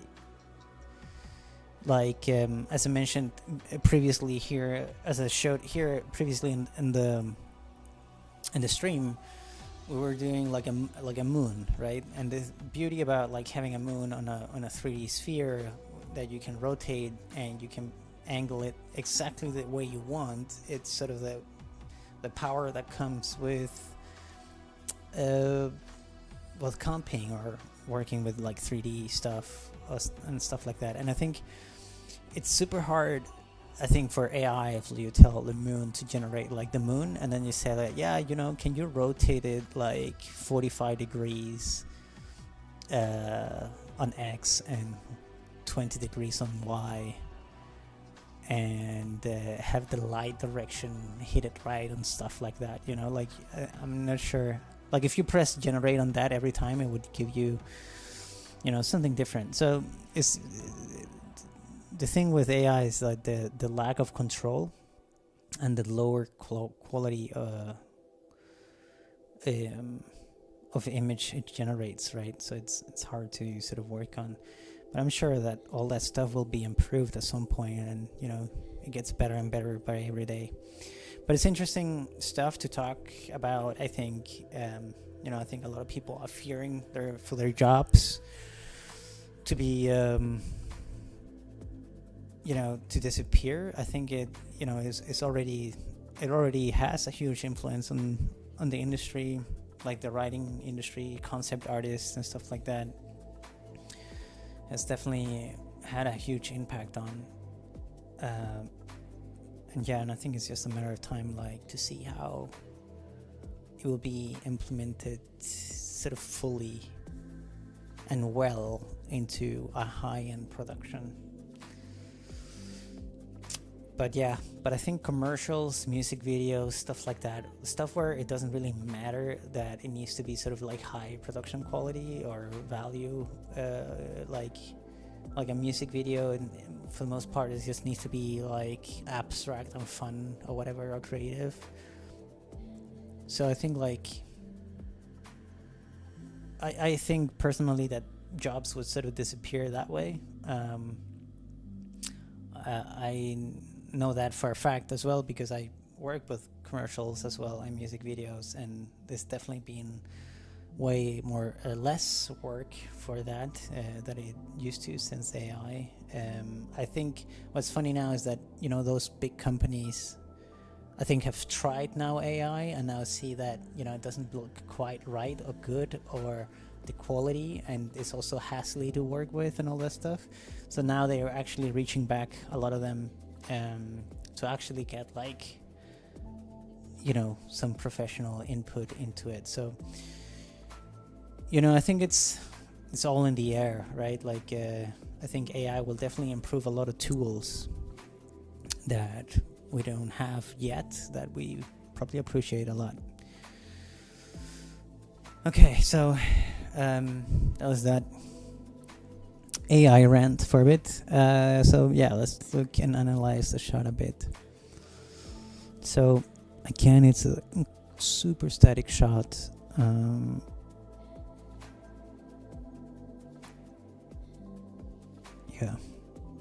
There's nothing moving at all. Actually, it's like incredible locked off cameras.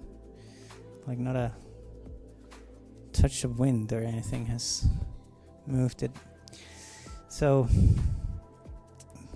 again, nice and easy to work with. And for this shot, let's take a look at the notes here. I want stars that illuminate Basilio, and also it could be a full moon.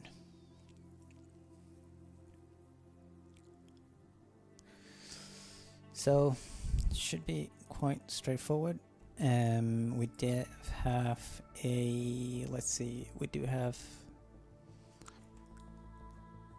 the moon here.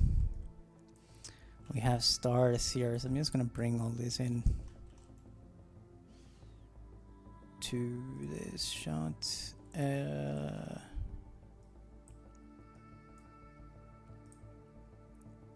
Again, I think we're probably gonna replace all the stars. I think the director was talking about that they actually been having a very talented photographer to shoot like all the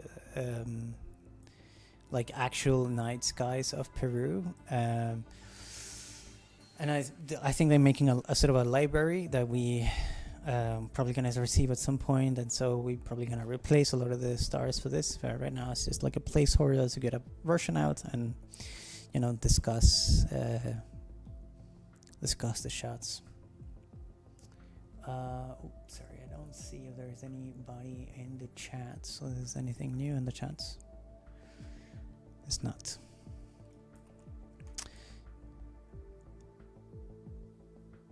Yeah, so basically that's the moon and the stars, and we're just gonna put that on top here.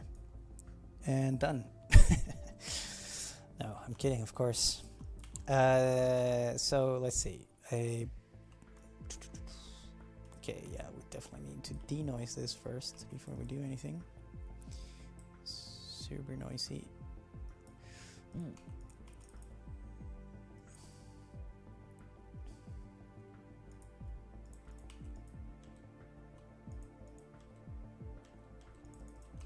I think I have to delete it and recreate it. I also think that I don't think I saved the script yet.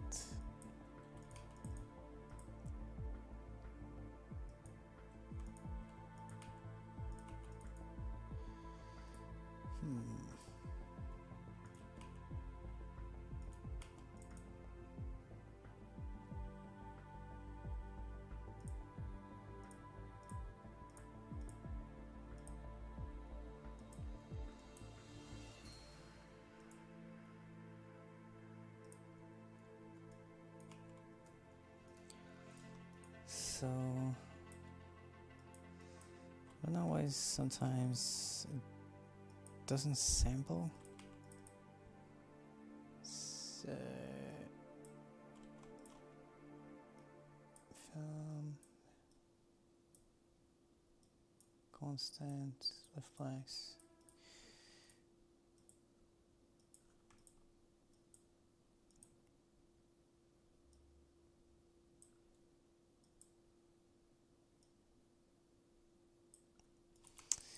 Okay, I would have to look into that. Maybe I have too many scripts open as well.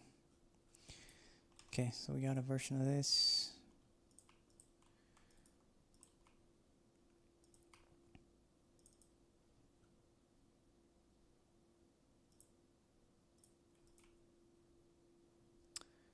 Black outside. Yeah. I think I should probably do that. So I'm just gonna re-render this again.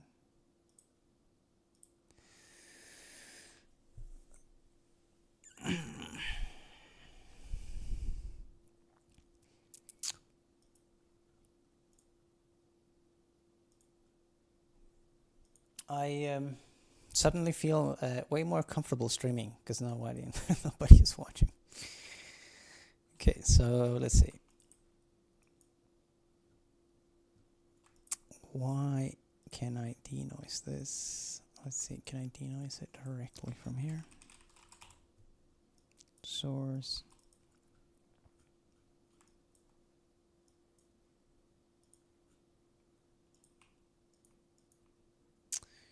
It is denoising it here.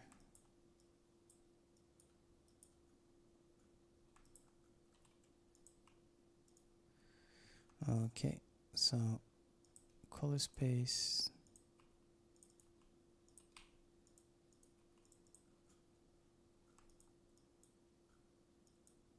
There we go.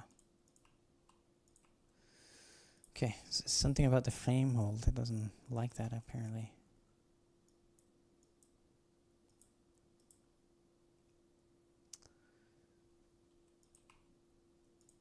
Yeah.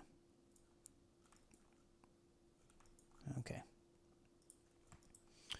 Let's leave it like this for now. We have our stars. Oh, we need some working music. We can't work without it. Some music.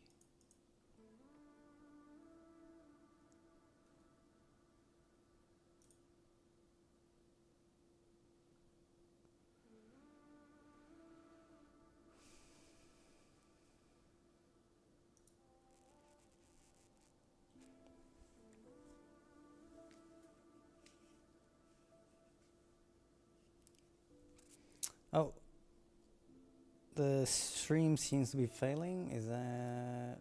Why is that? YouTube's not receiving enough video. Okay. Hopefully that doesn't make any problems. Right. I'll keep on cracking here. So let's see, looking at this shot, we don't have any backgrounds visible or anything like that, so I'll try with a keyer, but I'm not sure a keyer will work out here. Just to see. Yeah. Yeah.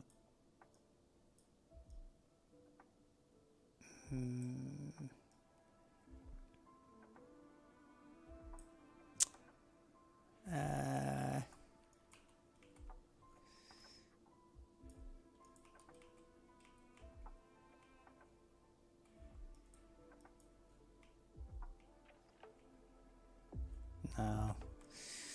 It's gonna be one more time, I think. I'm just gonna, again, just try to roll to this. Again, there's no camera movement, so it doesn't make it super difficult.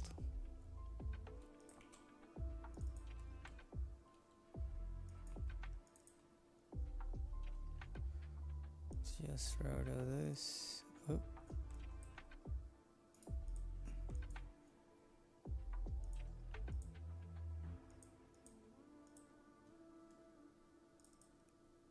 Come on.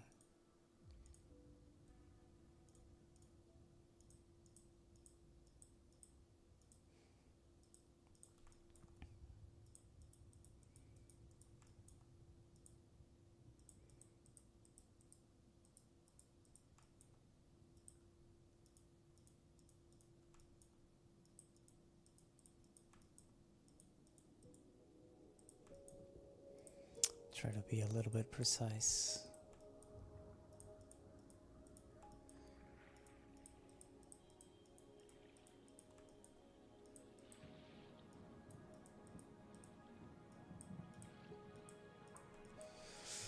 I should really get my tablet going for the next stream, I think. Make stuff like this a little bit more easier, and also if I have to explain anything and draw, that would be nice.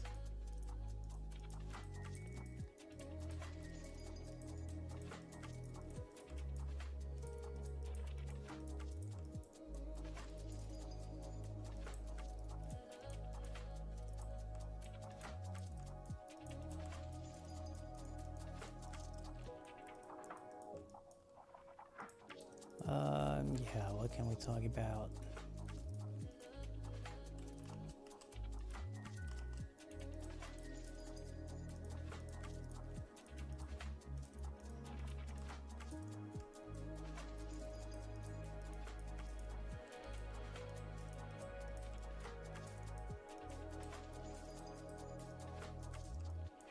I think we probably missed some stuff here. You know what? Like, let's watch it from down here, and then it's hopefully a little bit easier to see. Okay, let's disable this. Crank up. Well, it was not.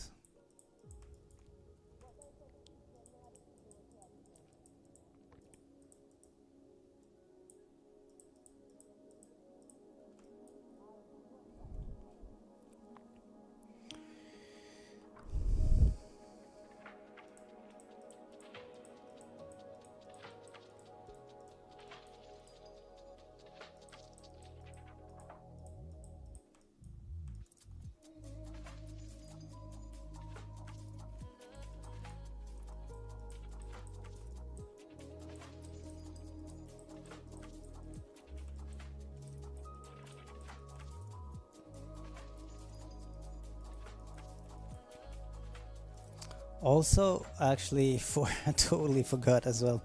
Like for anyone that has popped in, that is a subscriber to this channel, hi. I'm I guess it's first time like really show my face, and this channel is sort of my guilty pleasure channel where I sometimes upload gameplay videos of games or reviews and stuff like that. Not that it's a big channel or anything like that, but I have 97 subscribers that are probably thinking about like, why did I go from a Star Citizen channel to watch this dude making special effects in this film. And yeah, it's just me behind the scenes, really. Yeah, so this YouTube channel is mostly my my guilty pleasure stuff. I like to do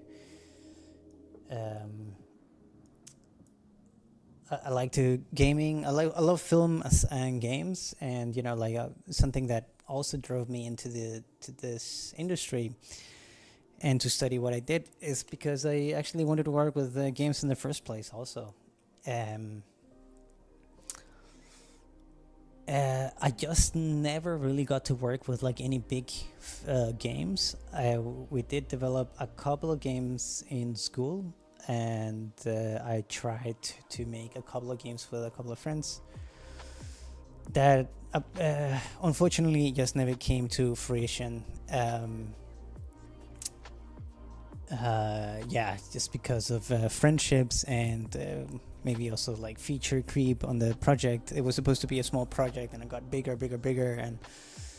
and but you know, I think at the time we wanted to do something that everybody was sort of passionate about, and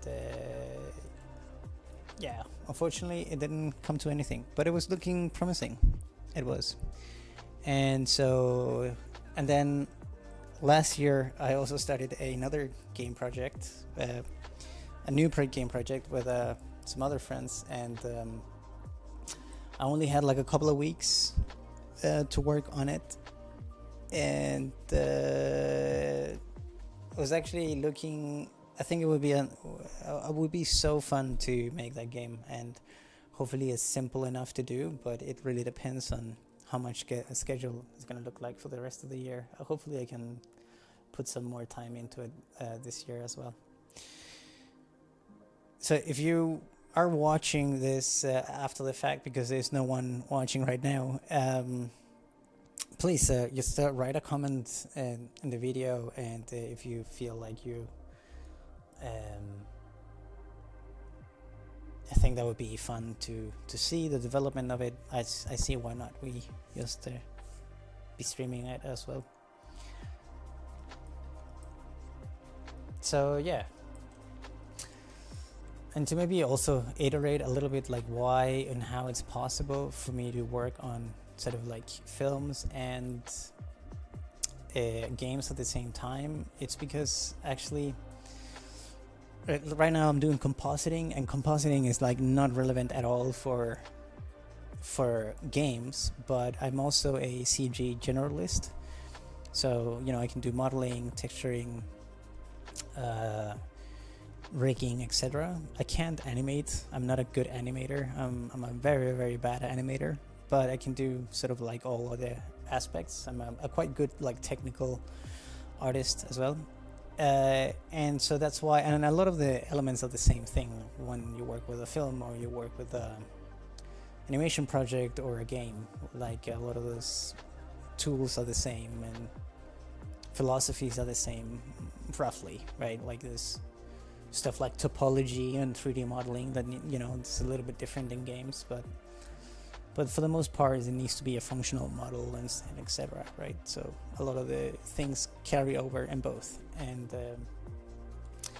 yeah, so it's pretty cool to be able to do that. I think to be able to work in both realms. I just never really fully jumped into like in a bigger games or and stuff like that. I think I guess I keep the gaming stuff as a hobby, and yeah, the film stuff as my main job. But yeah.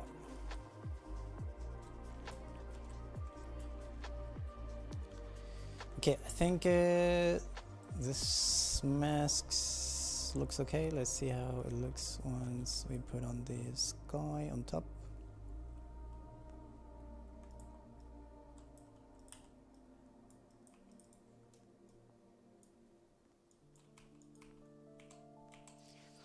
Beautiful, done. No, I'm kidding, of course. Kidding, guys, I'm kidding.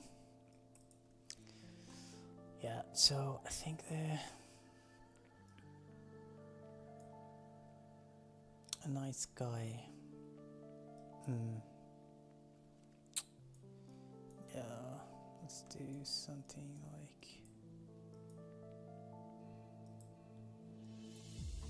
maybe something like this, and then I would probably like, I think I'd like a little ramp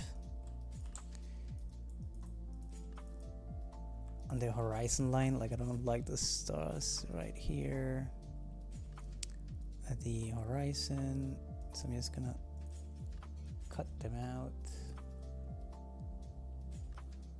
like about here. Okay, I'll do a mask.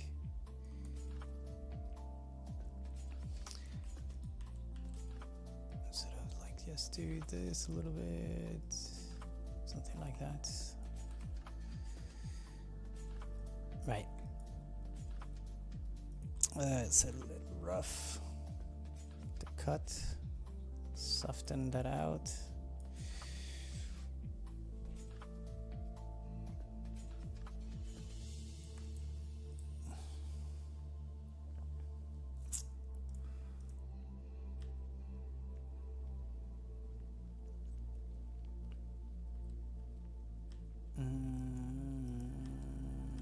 Okay, so let's see.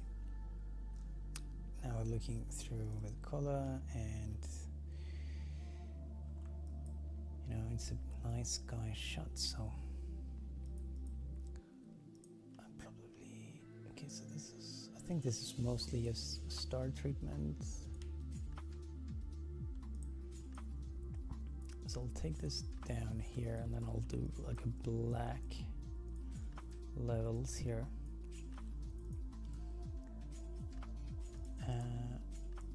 What I like to do, sometimes I paint this black, call it blacks. Oops. And yeah, so as we did with the same shot, trying to pick the blackest point in our stars, and then pick our darkest spot in our shot, and I think that's probably this guy. So how does that look like?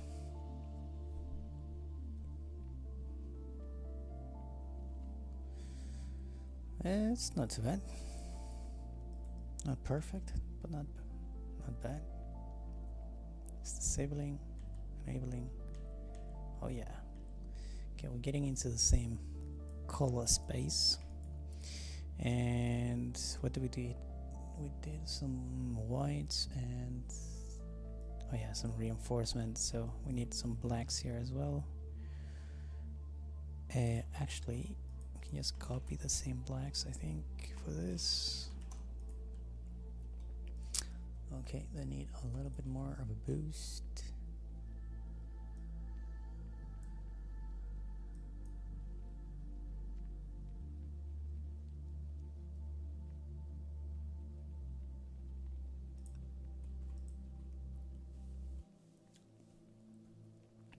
Okay, it's not perfect. It's not perfect. Yeah, this guy is definitely intense, but I think that's why I probably had some of these nodes.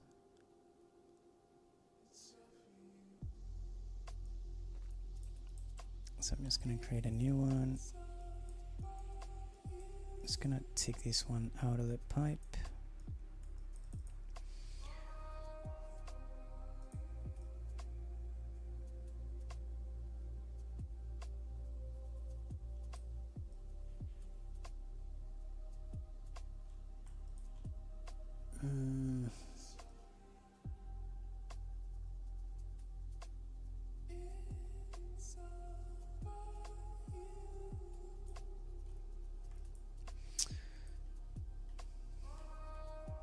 Yeah.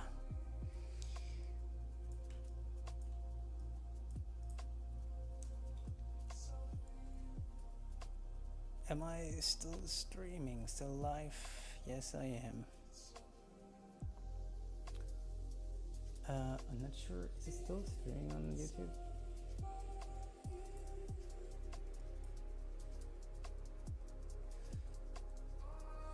Yeah, it looks like it.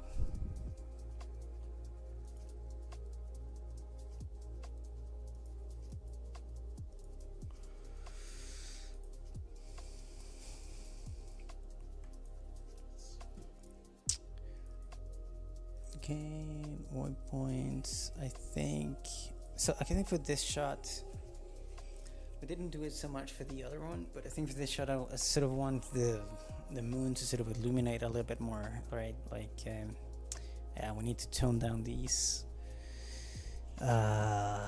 stars a little bit. Not the best. So, original shot. Let's take a look at it from here. Original shot. And stars and moon. So let's gamma up so we can see something. Right. Yeah, these stars need to die for sure.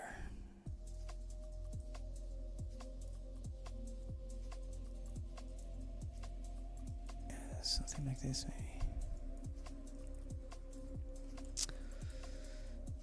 That moon is nice and sharp, so let's make it blurrier. And it also looks like a 3D ball. I think maybe the lift is a little. Oops, it's a little much.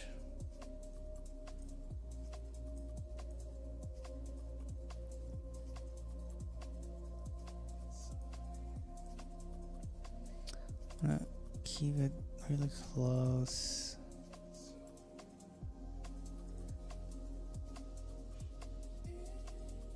To the original sky, so I'm just gonna see how that looks like. Just the moon without the sky first,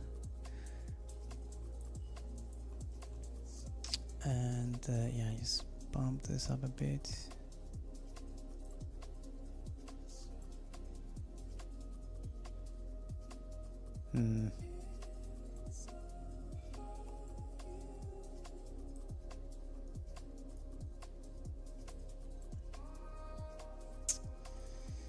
Yeah.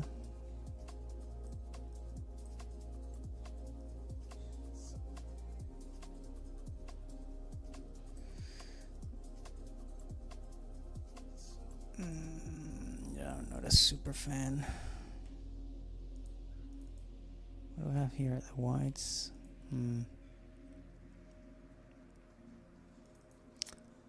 What's the gain here?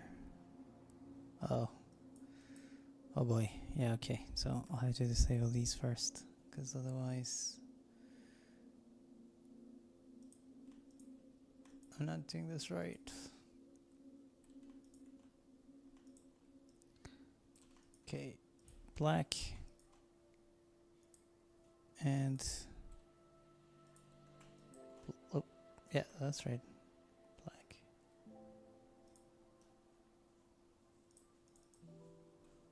Well, it didn't do much, did it?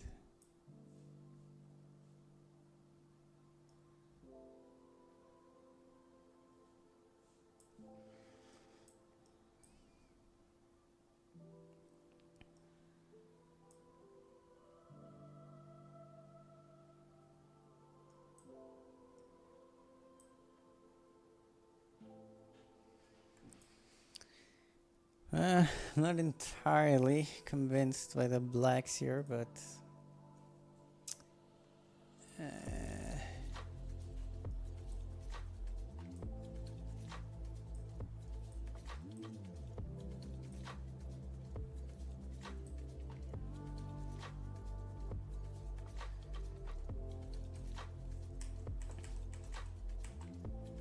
something like that. It's a little better. Yeah, much better. Okay, so now let's see. Whites. Okay, I'll delete those. Ooh. Delete. Okay, so we can do blacks and then let's gamma down this time.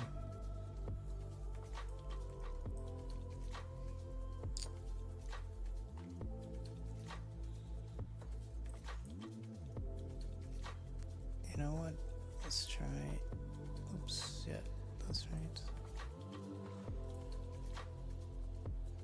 Gain.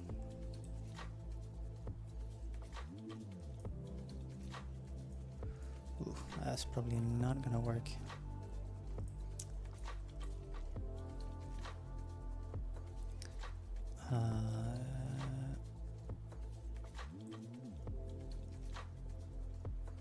Okay, value wise is not too bad.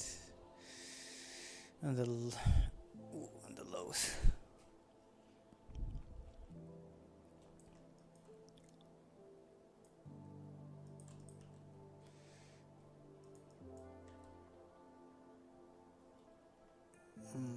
Man.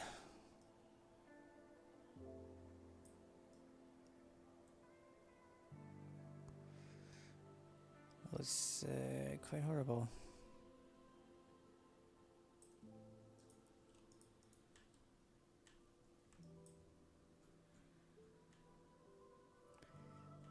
I'll probably just gain it down at this point, I guess.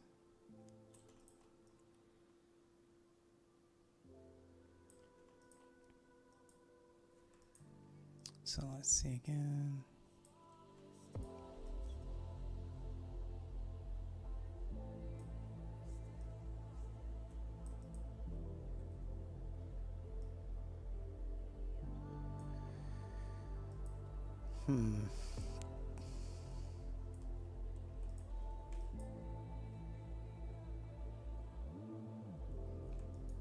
Okay.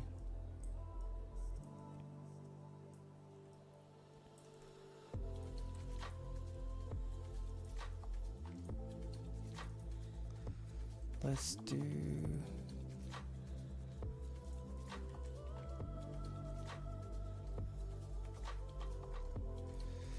I feel like the color is a bit off here.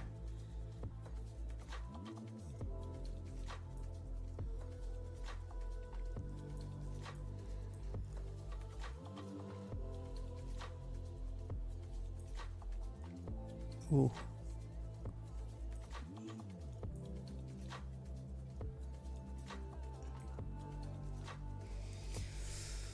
something like that.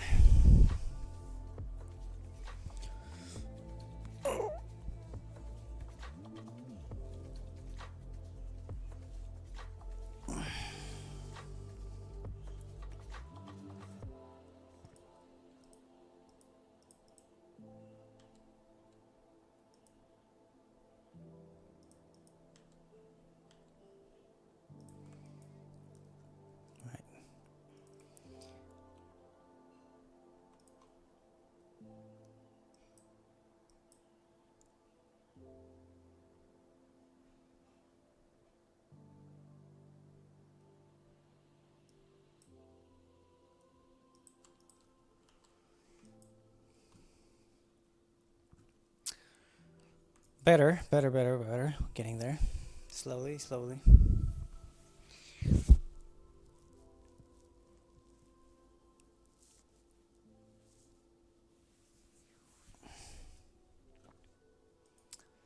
Checking Twitch.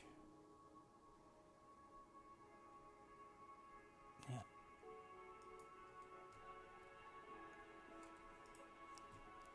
Nobody's watching.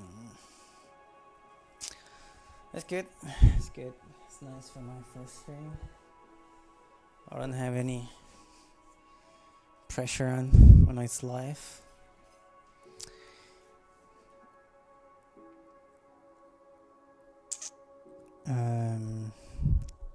Right. Oops.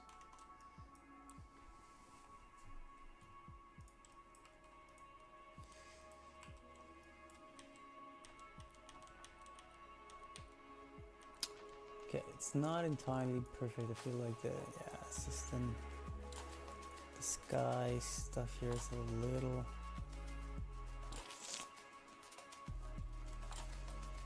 It's a little intense.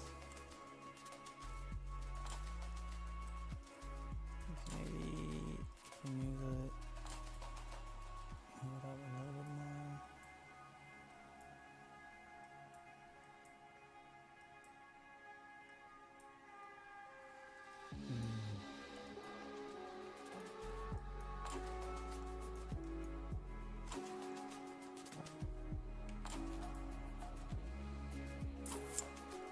Kind of want to get rid of the big stars. I feel like they're a little big, so I'm gonna try to see if I can key them out.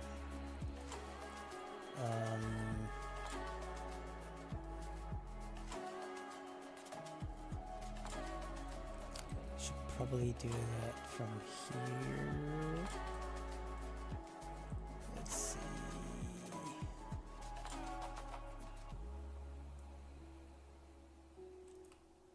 Well, actually, let's do that instead. Since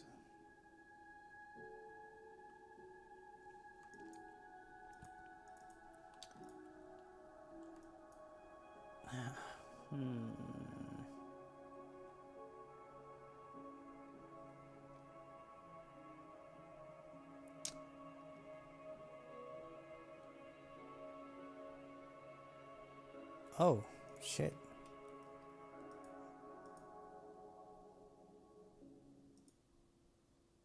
Oh, wait, something went wrong with the stream. Open.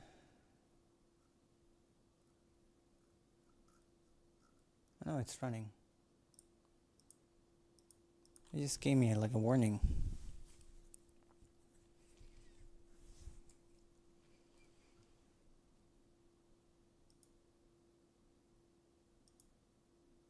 No, I don't know what that was about. Just keep on trucking.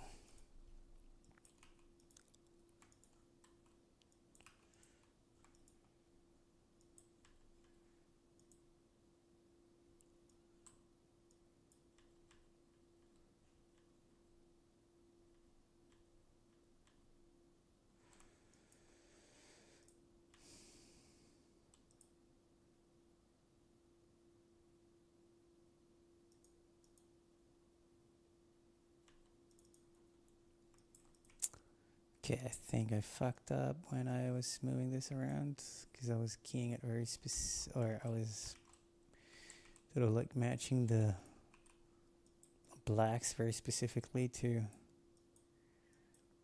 that section of the map here. But that's actually not too bad.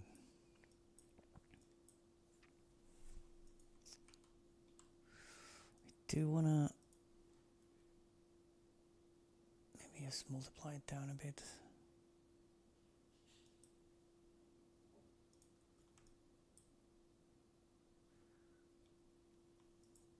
No. Keep it like this. Keep it like this for now. See, okay. It's definitely colorful. So let's do, you know what? Let's do just like a little decolor here. Maybe like something like that. Let's watch it here. And then with the color on.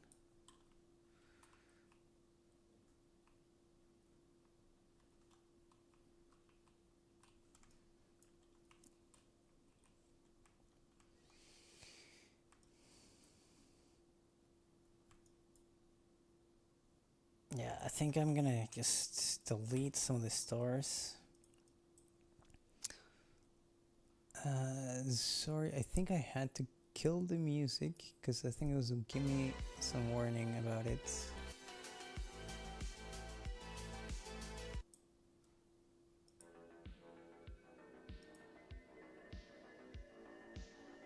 Okay, let's see if this works out.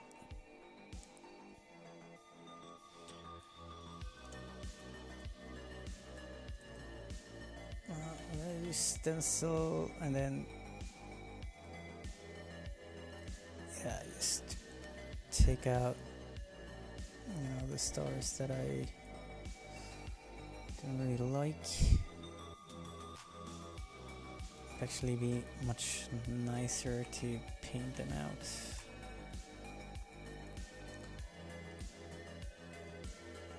So we don't want this.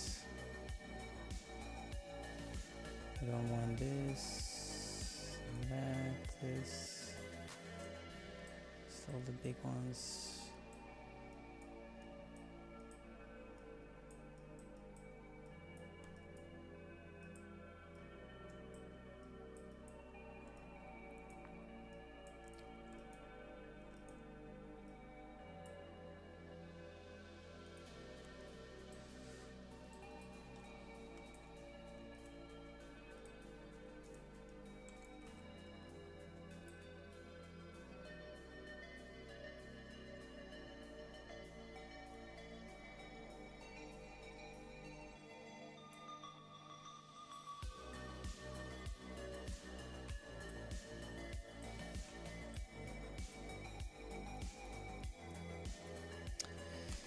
Actually, because it's black on black and we get these splotches and stuff, we should key the kind of like all the blacks from the stars.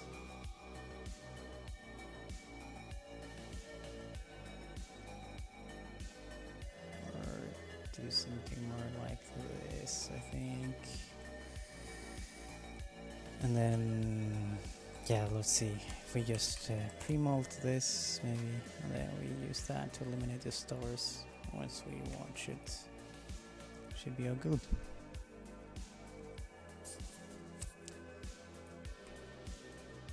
Okay, wait, so what happened here? All the stars disappeared. No clip. Yeah, okay. Stars came back. So maybe it's the gear here. It's a little strong.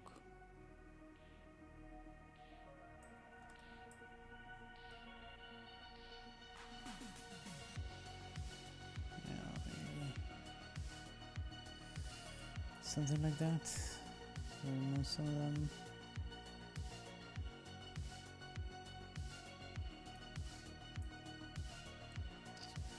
Right, now this moon situation we're in, I have to make them look to make it look good. Just gonna save this terms in case there's a crash.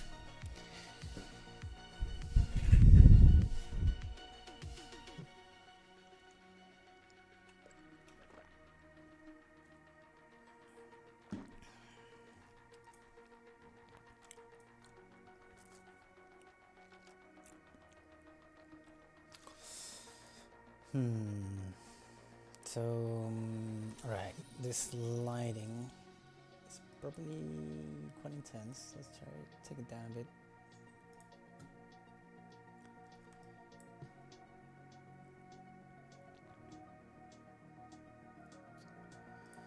Guess, I have to look up, like, when there's like nighttime and you have to like, and then it feels like it's almost like glowy, the moon, right? So I'm wondering if we do, let's see, probably want to do it here. Just like a subtle glow on the areas of the moon that are bright.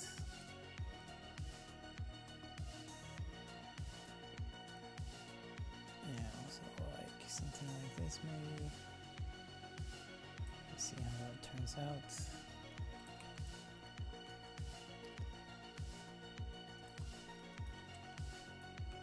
Oof, yeah, not what I was going for.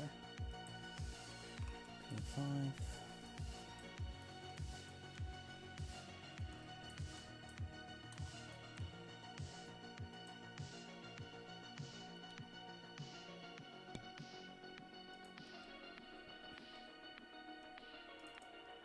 Definitely not what I was going for.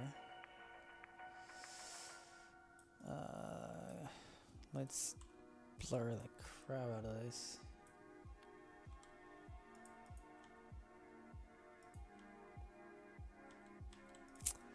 Look at some moon. Full moon. Reference shots.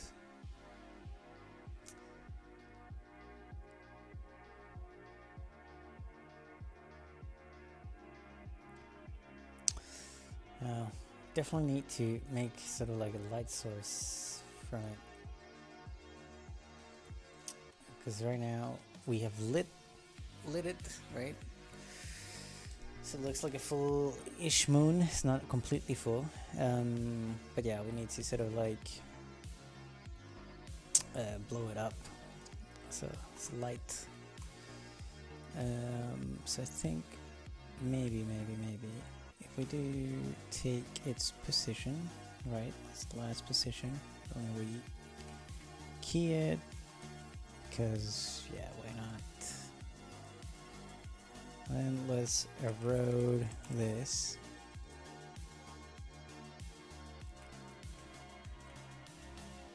Make it huge. Oh, yeah, so let's do that multiple times. Blur the crap out of it.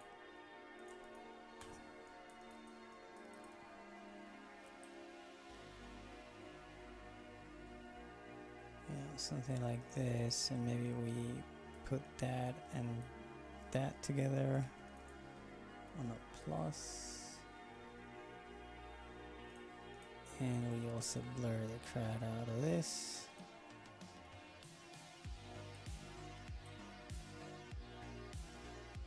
Now we have a sort of light source. And let's see. I probably want to. I don't think it would look good if I grade it up, because there's no information in the darkness of the plate.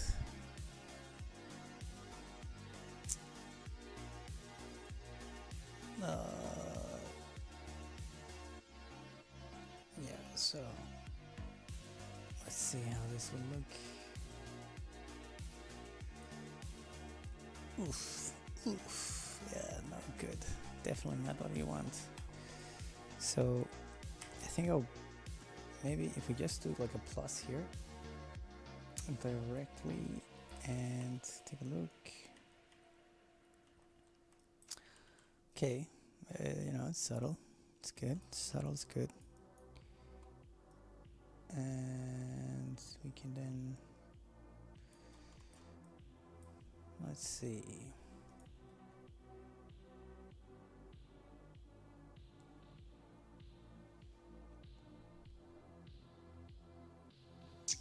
Definitely have to make it glow up as well.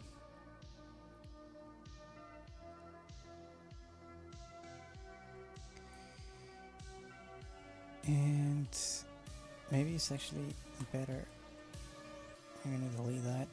I'm gonna do a whole bunch of things on the moon, directly on the moon. Sort of like a post process here.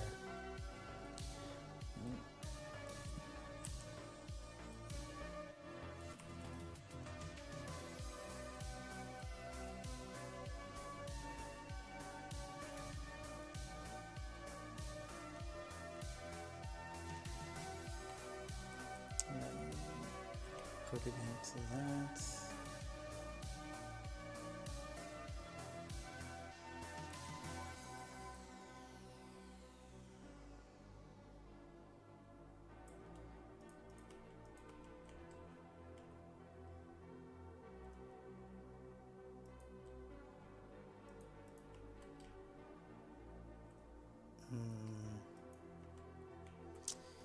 I think I want to shuffle the alpha out here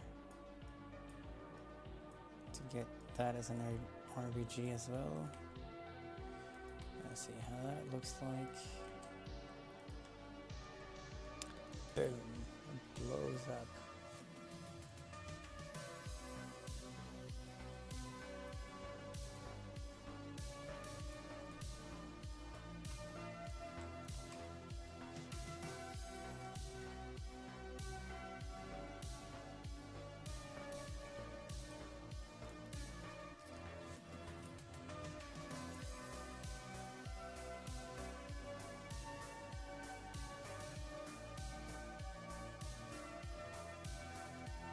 I would have to work a lot on this, I think.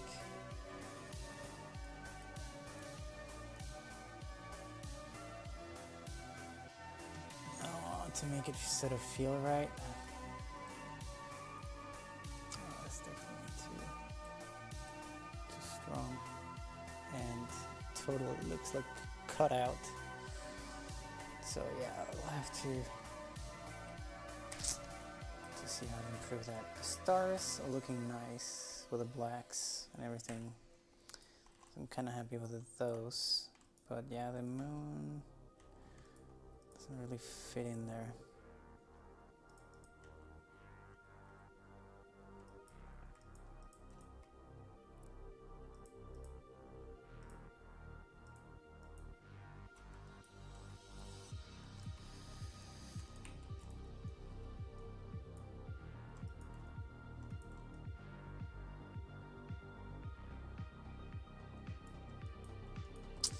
Alright, I think I'm gonna cut off the stream a little bit prematurely. I have put that I was gonna stream for 4 hours, but I am getting quite tired actually.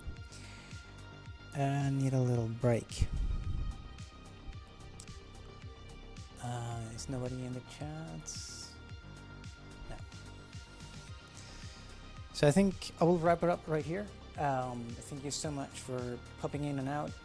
For those of you who have done that, yeah, this is my first stream, so it's also very new to me, but I think it's super exciting to be able to share some VFX work and just talk about VFX and filmmaking.